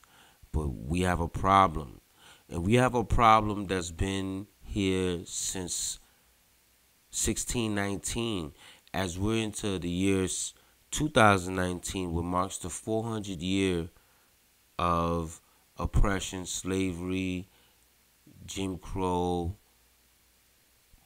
police brutality, inequality in banking, finances, employment, all of that. Right? But we need to understand the root of the problem. Because why there's so many, like, we should know, like, as brothers, if you're 27, you shouldn't be with no 14-year-old or no 15-year-old. They're not of age. It's about following the rules and following the laws, right? So as we may know, at one point, the black men and women that you see that I like to talk about that are free, walking and working in jobs were slaves. But there is a system, okay, in slavery on breeding, okay, and we're going to learn about that today, We're gonna learn how they breeded slaves, okay? We're not gonna go in too deep, but we're gonna go deep enough that it's gonna make you wanna go look for more information. And I hope it will make you go read some of the books that I've read or the audio books that motivated me to talk about this today. Okay? So we're talking about a culture in the black community where, okay, you was in high school and your homegirl was 15, you had a crush on her, but guess what? She told you she got a boyfriend. He's going to pick me up after school, you know. And this happens in all communities, like I said, but I'm focused on the black community, all right? This happens. Stories like that all over, right? And some parents are okay with it. Some parents actually, you know, they for it. So now we're going to play a video, 2 videos. I got a couple videos that I'm going to play that's going to give you some details of this culture that we have, okay? As we know, when we came to America 1619, we were already kings, queens. Not all of us, okay? Not all of us were kings and queens. Not all of us, okay? But it just gives you an idea that we were just not only slaves. We had rulers, leaders, and women that were queens and leaders and rulers, okay? So when we came here, before we came here, there was some of us here already that was black too, from Africa, you know, from the, you know, the Indian Ocean and from India, all that area. Yo, when you do your research, you will learn the Senegalese ain't black as hell or black as fuck for no reason, and they right there in the middle of the Indian Ocean, and they black as hell, blacker than me, right? And they've been there for over 50,000 years. Okay, so as we know, before we got here, we had culture. We had culture. We had kings, queens. We had civilizations and everything. And even here, we had it here. We had blacks here. Everything that were here, you know, it had culture and everything. But when you came into slavery and chattel slavery, whatever chattel slavery gave you, that became your culture, mixed with some of the culture that we had. Like the food became your culture. Whatever the food the slave master gave you became your culture. Okay? That's part of your culture. Now, the breeding, the way you have kids, all of this is part of the post-traumatic slave syndrome or post-traumatic slave disorder. Okay? As we know, slave holders, I don't like to call them masters, slave holders at one point made it an incentive for a young black girl to have 5 kids by the time she was 20. Like when you, okay, think about it. When you go to your job tomorrow, right? And they say if you get 5 sales today, 5 sales for the next whatever amount of weeks, you get a cash prize or you get a trip, whatever it is, right? Imagine the actual prize or the actual incentive was that you can actually be a free woman by 20 years old. Okay, you can be a free black woman by 20 years old if you produce 5 kids for your slave holder. Okay, so we don't want to get off topic. The main topic is about breeding, but it still is in relation to each other. Breeding, okay? So, now, we talking breeding in the sense where the slave holder didn't give a damn, okay? Didn't give a damn who slept with who, okay, when it came to the slaves. the 3/5, okay? Didn't give a damn. It didn't matter if it was your mama. It didn't matter if it was your daddy, your son, your daughter, your cousin. If they were slave breeders in that farm, wherever they were, that slave farm that breeded slaves, it was based on production. Okay, let me pause the beat again, man. It was based on production, man. It was an industry. As slaves died, you needed to replace them. If a slave ran away, that slave master, best believe that slave master got more money enough money to replace that slave times 2 or 3 or maybe even 15.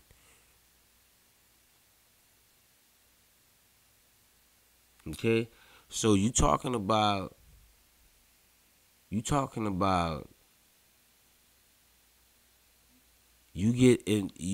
got a slave master breeding you, which anybody. So one of the things I want to say is that they say the word motherfucker comes from that. Okay, I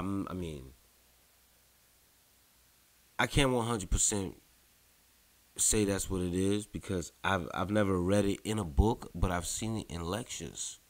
Okay, so it didn't matter, man.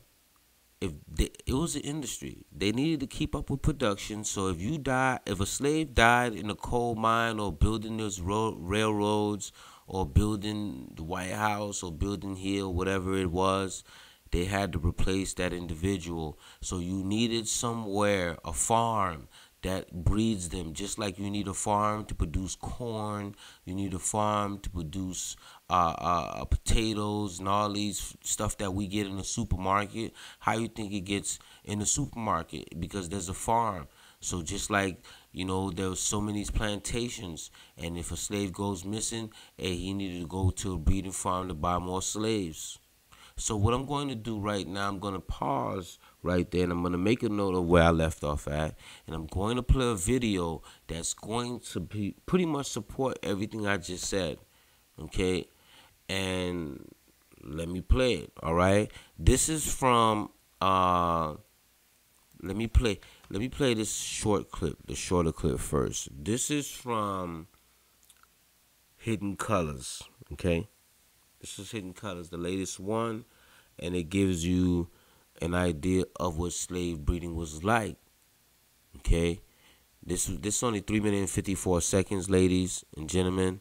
So the link is in the description. So if you want to show somebody else later on, you can. But I prefer you to show them my platform or my video, but also show love to the other video as well.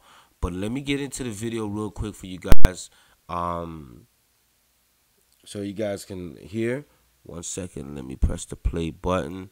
All right, give me 1 moment. I'll be right back. Just listen to the video. You had a ship full of African men, women, and children who were at the mercy of the captain and all the sailors on that crew. And those men could have sex with anybody they wanted to. The women, the children, and the men. You had to see 3 months tied down with these white men. There ain't no women there for the most part. When they start bringing women, they weren't even bringing women. They were bringing girls between the ages of 6 and 15 and raping them all. But they also were raping the men. Same things are happening on the plantation to demasculinize the black man.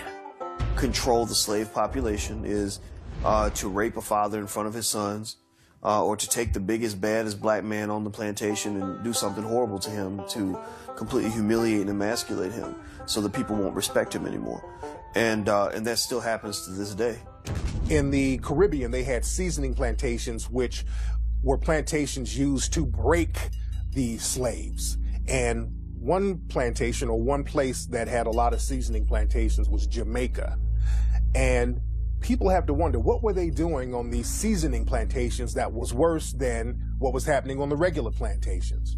Well, one thing that they were doing on these plantations, especially in Jamaica, they were doing a process called buck breaking, where the white supremacist slave owner or the white supremacist overseer would literally rape black men in front of the whole black population in order to break his spirit, in order to break him down as a man, in order to show dominance against him, in order to show the rest of the black population that this is not your leader. I just made your leader submit to me sexually.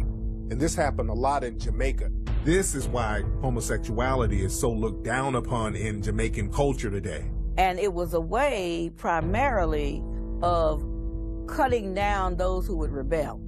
In other words, it was a matter of power and control and domination. And they would call it buck busting, but it was really butt busting. Slavery continued until 1865 for about 2 generations, right? So how do you reconcile that? You can no longer bring in Africans, but you still have the business of slavery. So they still needed Africans to do the work down south, especially after the cotton gin was invented. So you had the creation of breeding farms. 2 of the largest slave breeding farms in the United States were on the eastern shore of Maryland and right outside of Richmond, Virginia. They literally bred black people like cattle. They would have a strong black man have sex with a healthy black woman. That woman could be his mother, his sister, his aunt, his cousin. It didn't matter because the end product was. You see, exactly what I said. It didn't matter as long as a baby came out. Okay, I'm gonna have the video continue, right? Let me tell you, I took some notes, right, from some of the stuff I read.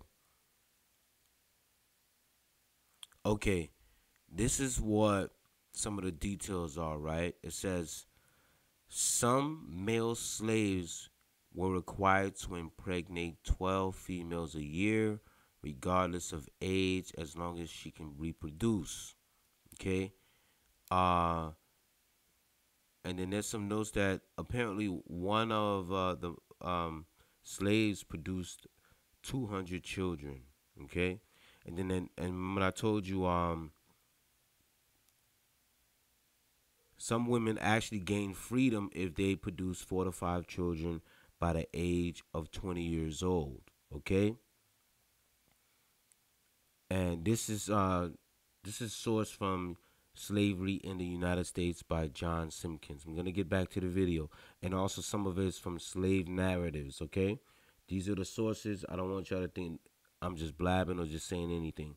And also, slaveholders used to organize orgies for show and have others attend. This is the culture, all right? And some of those orgies were with young boys and girls, and also mothers and fathers, and etc. But let me get back to the video. Produce a child that I can sell, bodies that I can sell and ship down to Mississippi, Alabama, Georgia, South Carolina, North Carolina. It was a business. We had breeding farms in the United States that would put one person from one plantation against another. We even had a system where if you were a breeder, male on one plantation, and a female on another plantation, or even on the same plantation, even if you were mother and son, they would mate you.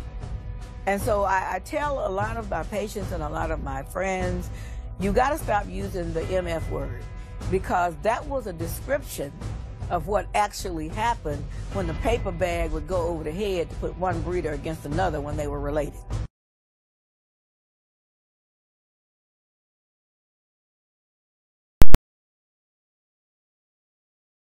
Okay, now as you can see, you saw it yourself. You heard some of the things that were said. I mean, do I need to say any more when it comes to what you just heard?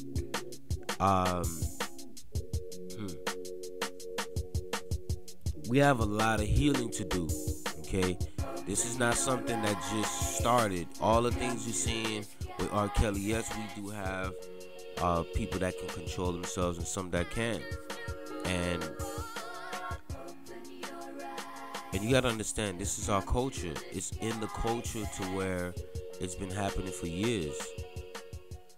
And it's just that we're living in a day and a time where it's the internet and, you know, video cameras and everything. People business are more out there. Everything, you know, you can go to Facebook and find somebody's whole family because they actually listening, you know, on their page. So, you know, you gotta understand we're living in a different time and era, and back in those days, even like I saw pictures where, you know, I didn't even know Elvis was married to what's her name? Priscilla, is it Priscilla? I believe at 14 years old. I mean, I guess back then it was okay because he was a very public figure. Elvis was like the biggest artist at that time, the king of, is it rock and roll, whatever that's what you want to say. But at the end of the day, like, it's wrong. Back then it was wrong, and today it's wrong.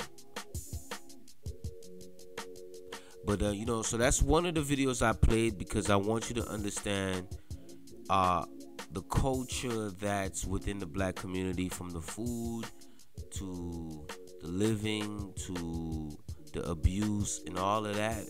It's just an evolution of what used to happen in slavery. It was allowed, it was okay for a 30-year-old slave to be with an 11-year-old slave and to produce babies, and that was the norm.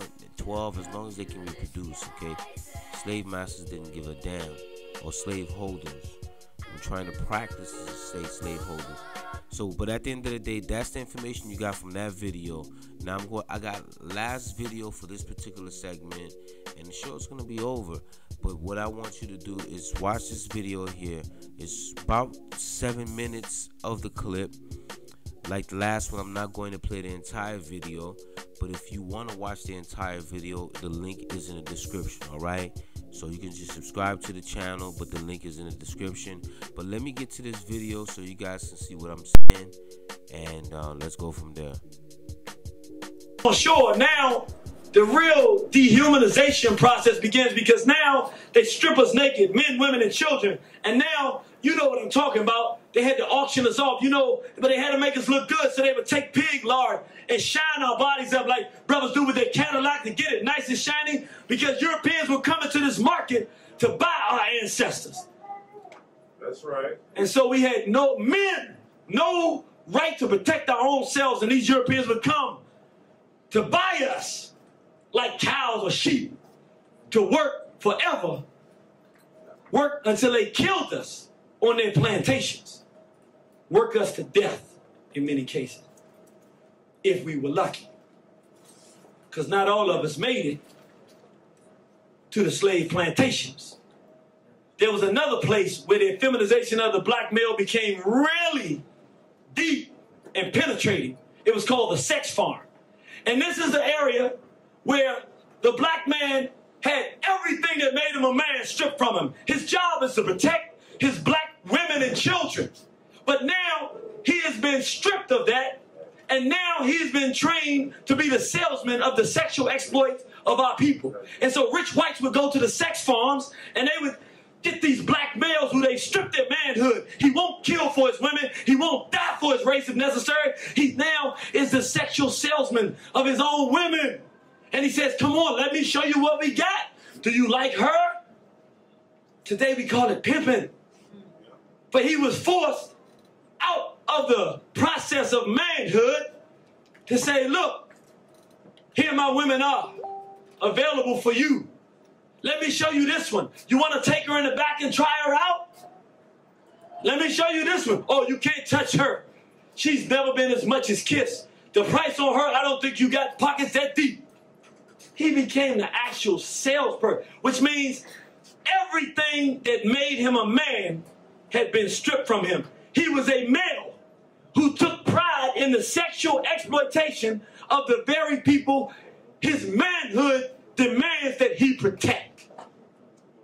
This is a process that they put our people through. But you know, these Europeans can be very freakish. So grown males, grown females was one price, but they really liked the little young girls, 5 to 15 years old. And they would train a black male. They would pay him.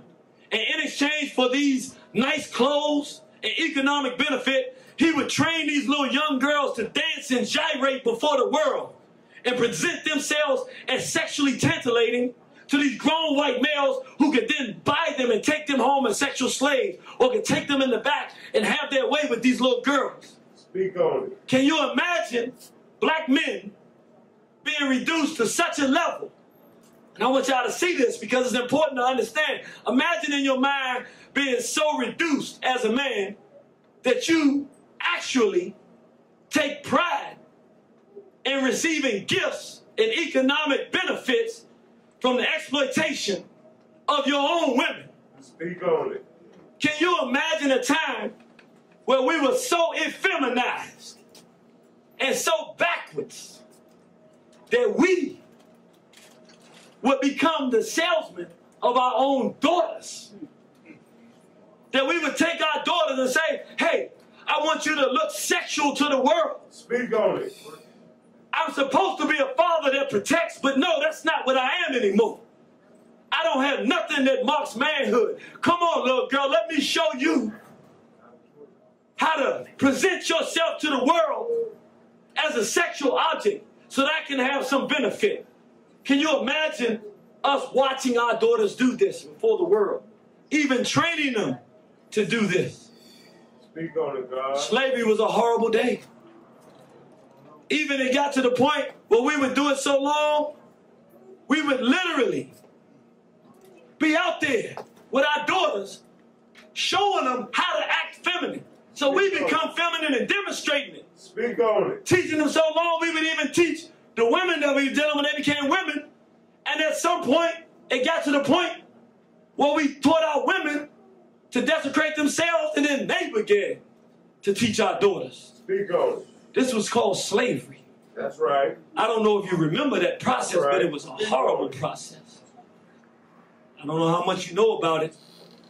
But remember, the European didn't like females at all. He always wanted to reach his highest and noblest aspirations. And that was always to be with a little boy. And so the Europeans would have a room where the white male would train the little boys in oral sex and anal sex. And they would train them. They would shine them up like females. They would put earrings on them and put them in dresses. Put makeup on them and let them wear fluorescent colored clothing. And the white males would come. They had to have a lot of money. This was a special. You had to have money for this. And they would come and buy our sons and take them home as their sexual playgrounds. That's right. I mean, they would just purchase them, our sons, as their daughters, their sexual play toys, to take them home and keep them in the privacy of their own white homes. Slavery was a horrible process where the black male was actually transformed and effeminized so much that we were forced to support a process that turned black boys into objects of homosexual desire. I want you to understand, they even have what they call breeding farms.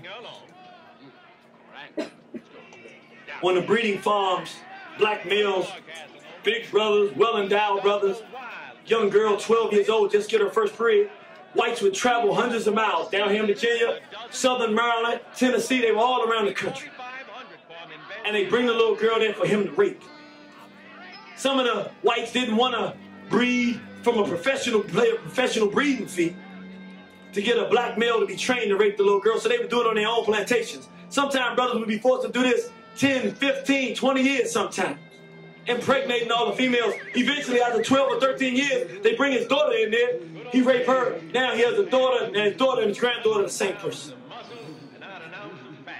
250 years of this, brother. Says there ain't no one day.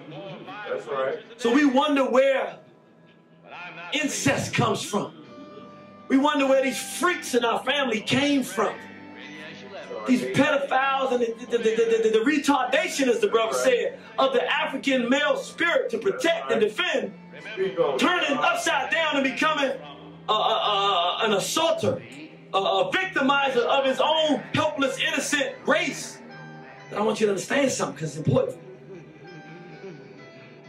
For over 250 years, white law mandated that you must be a pedophile. It wasn't a question of your opinion of it.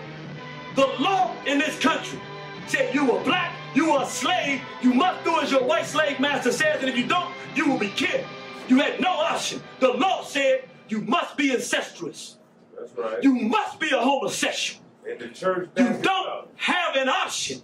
Homosexuality is your life. And if you fought it and tried to resist. Okay. Now, I just wanted y'all, to get an idea of what I want to point out when it comes to the breeding. The breeding part, I mean, you heard it. You saw it yourself. It didn't matter if it was the mom, dad. This is part of the culture. He said everything that I've been saying already. It's part of the culture. It's in our community. That's the reason why you have the R.Kelly. And isn't it crazy? The first person that you saw after he said that we're selling our daughters and everything was R.Kelly. So, I mean, that's pretty much the end of the clip with that one. When it comes to this particular topic, that's it, man. When it comes to the surviving R. Kelly effect on the black community and how I feel it's opening up the community to talk about this a lot more, and I'm happy about that. That's good. It's time, man. It's long overdue, and it's time to get rid of this problem. Of course, you're not going to get rid of it entirely, but it's best to have the best measures and the ways to, give people platforms, and not only platforms, ways so they can actually express themselves, privately as well. So, if you haven't watched the docu-series, I recommend you watch it. Very informative, and we need to protect our daughters and we need to protect our sons in the future, because predators come in both genders, male and female. Alright, so we're going to get into the last thing for the night, man. This is one of the featured topics. I really wanted to talk about this featured topic right here. And we're going to talk about Wakanda. Okay, I know a lot of people seen that Black Panther movie. It was the biggest movie of 2018. Like, Black Panther, it was dope. I saw it twice, Great acting, a lot of action, a lot of history, and a lot of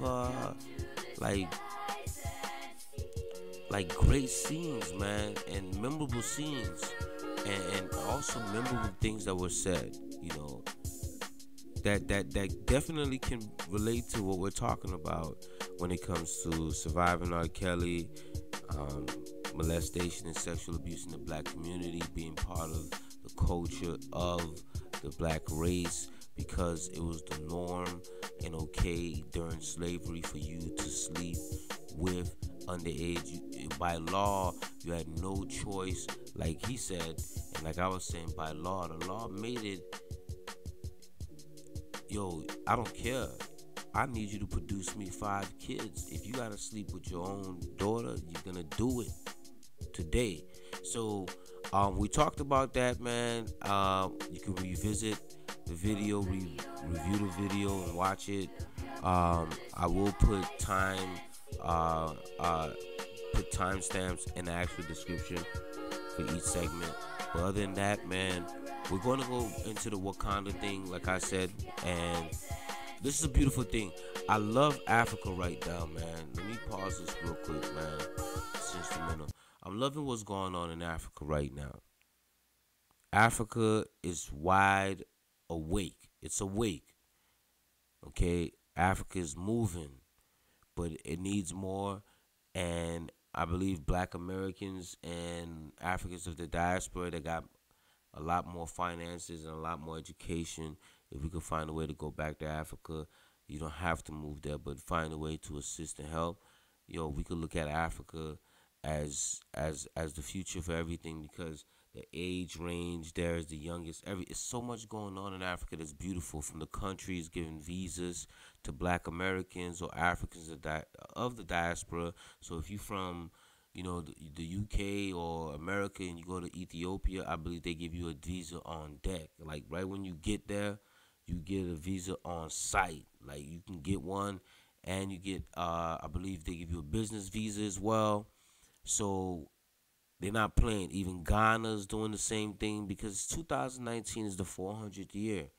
So we're talking about a lot of great things that happened in 2018 that's actually segueing into 2019 and helping Africa develop themselves into becoming a power. Not necessarily a superpower, but a power. So a lot of great things. You know, even Nigeria, I believe, was offering visas. There's Rwanda, Tanzania, South Africa's doing some great things with the land expropriation with EFF. We even, I believe, was it Namibia? I don't recall. I believe it was Nambia or Namibia. I might be saying the name wrong. My bad. But they're also in the process of giving land back. Okay. So much beautiful things is going on over there. You know, from I believe recently, I think they took the Gandhi statue down. I remember reading it. It was a while. It was like probably a week ago, not a while back, but it was like a week ago. Okay, and they're stepping up on everything, and it's a beautiful thing to see.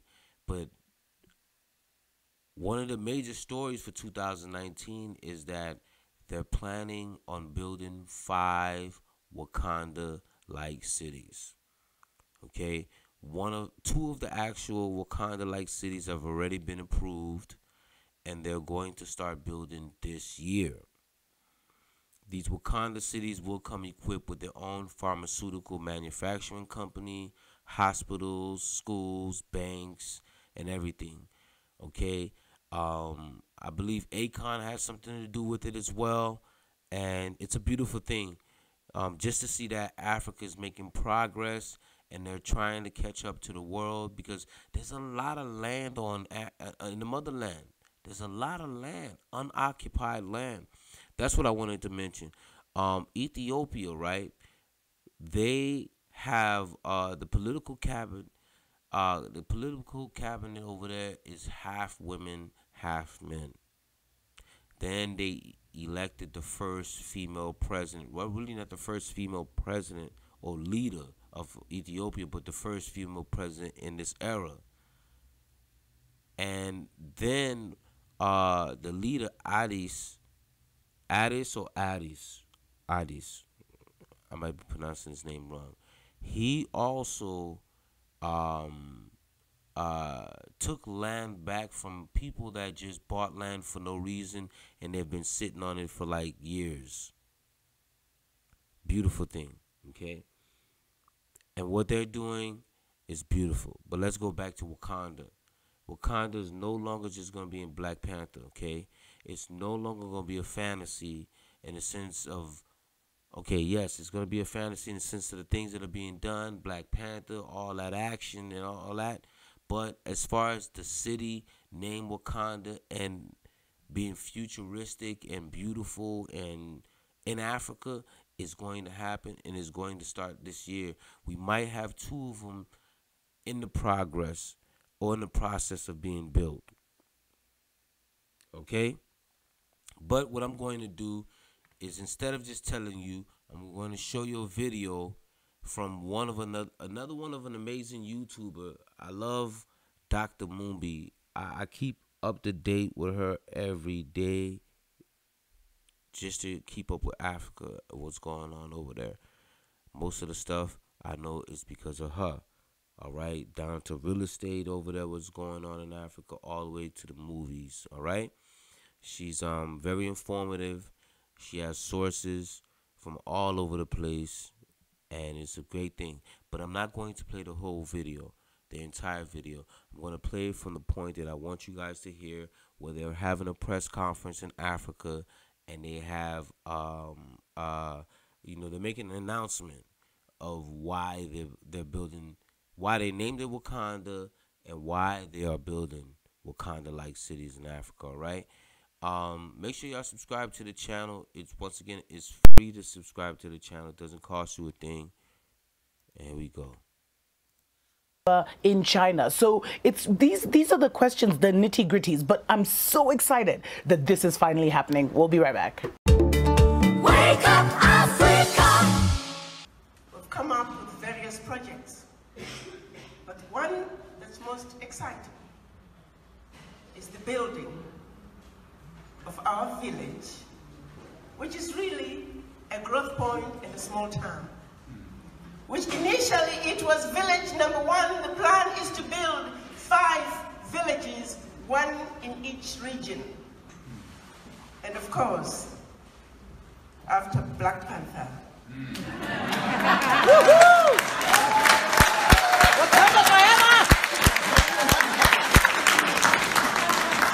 I am pleased. Yo, I'm loving it. It's a joyous time in Africa, man.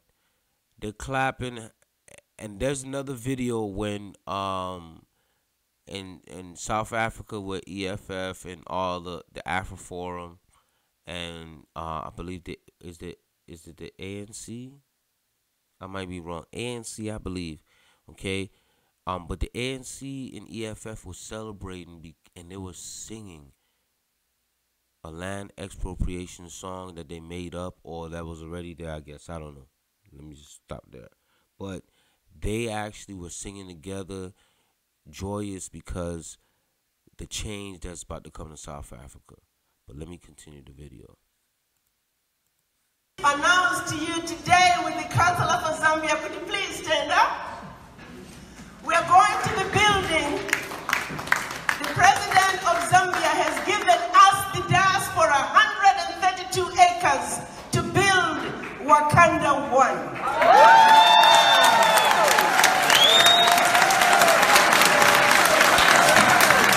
Big celebration. I wish I was there.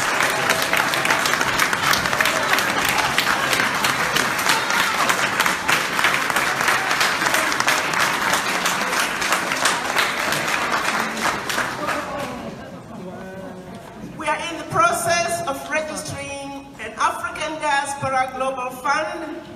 It is the fund that I hope you can all participate in. If you're not able to go to Africa, you must own the shares. And that's how you're going to own a piece of your Africa. And for those of you who can offer a service, we want you to get the contract to go build the Africa that you want. Because what has been happening for centuries, they have been building the Africa that they want. Facts. Facts. Speak on it, man. What's her name? Dr. I'm about to butcher her name. I might say it right, man. Dr. Chambori. Kwao. There we go. So, for centuries, man. For centuries, and I'm going to say it again, for centuries, they have been invading, raping, and building the Africa they want. And when I saw this video, man, I was clapping along with them, and I was like, you know, woohooing along with them and screaming along with them, like, yeah, this the hell, what the fuck I'm talking about. I'm not even supposed to be cursing, but damn, this is beautiful. To see that the Africa that we want can actually be built. And these 5 Wakanda cities are going to be like beautiful. I got to go, man, make them look better than Dubai. So black people could stop going to Dubai and they go to Wakanda. I swear, when this Wakanda is built, I better be hearing y'all talking about going to Wakanda, okay? 1, 2, 3, 4, or 5.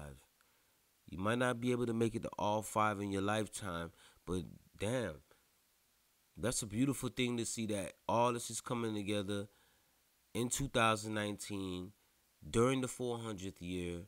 The consciousness of of this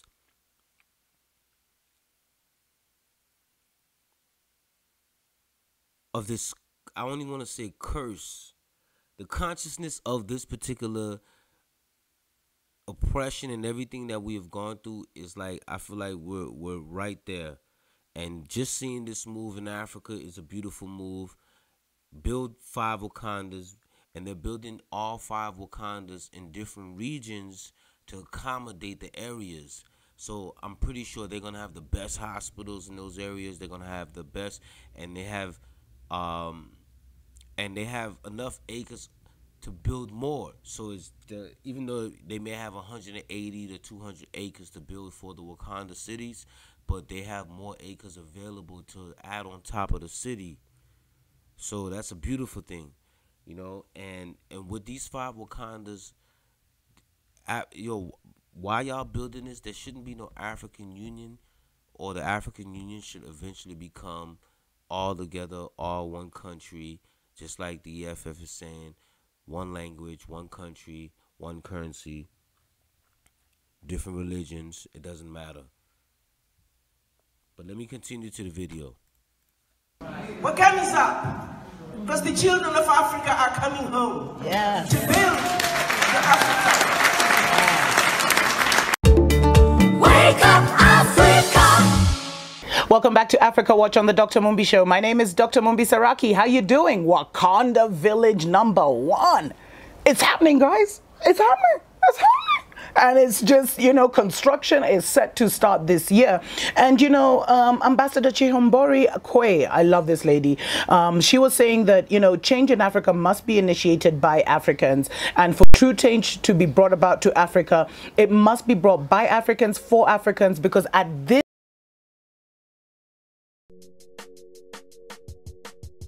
I wanted y'all to get an idea and hear that, okay?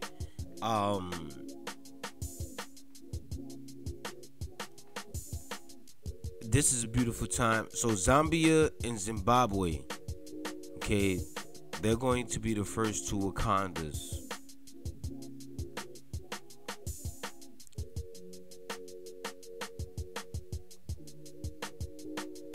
I can't wait.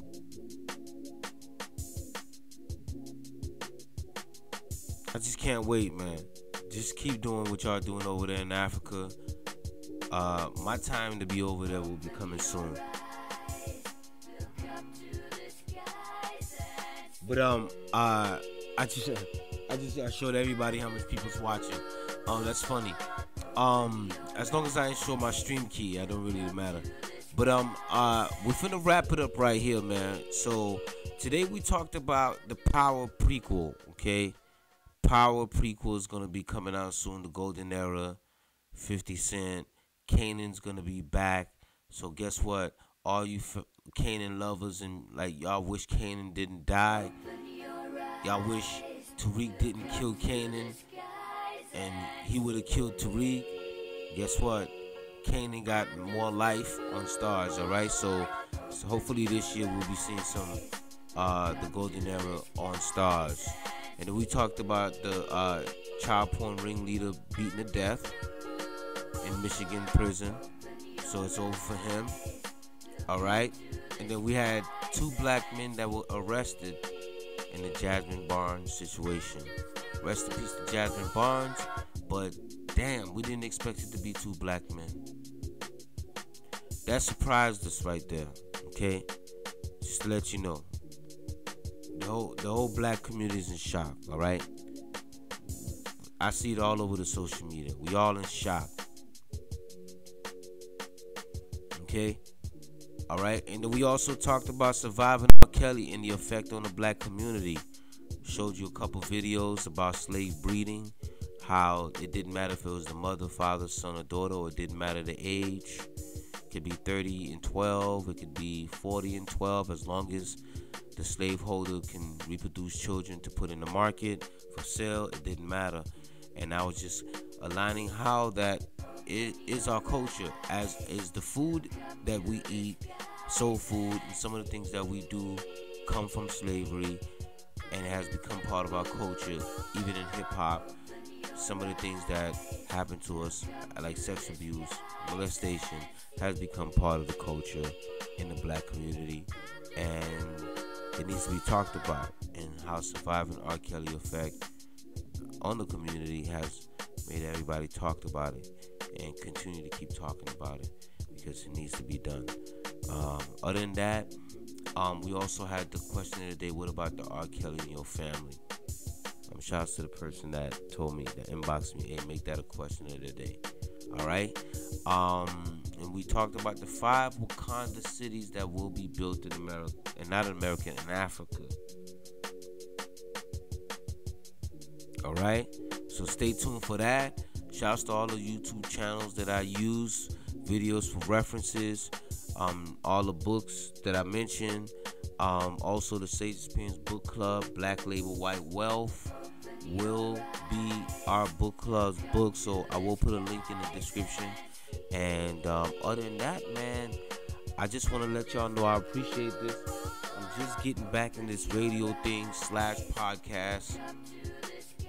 It will be a smooth ride, but we're going to graduate this from a podcast to an actual talk show. All right? So that's the reason why I'm not worried about showing my face right now. Right now, it's all about consistency. All right? Other than that, man, I want to tell you this, man. Excuse me. Starve your distractions and feed your focus. All right? Once again, starve your distractions, feed your focus. All right? That's the only way you're going to win. And also remember this. Killing time kills success. One more time. Killing time kills success. So stop killing time with people that don't care about you or love you, and most of all, that don't support you. It's your boy Sage. I'm signing off. I want to thank y'all for tuning in, man. It's a blessing doing another show. Until next time, y'all be safe out there.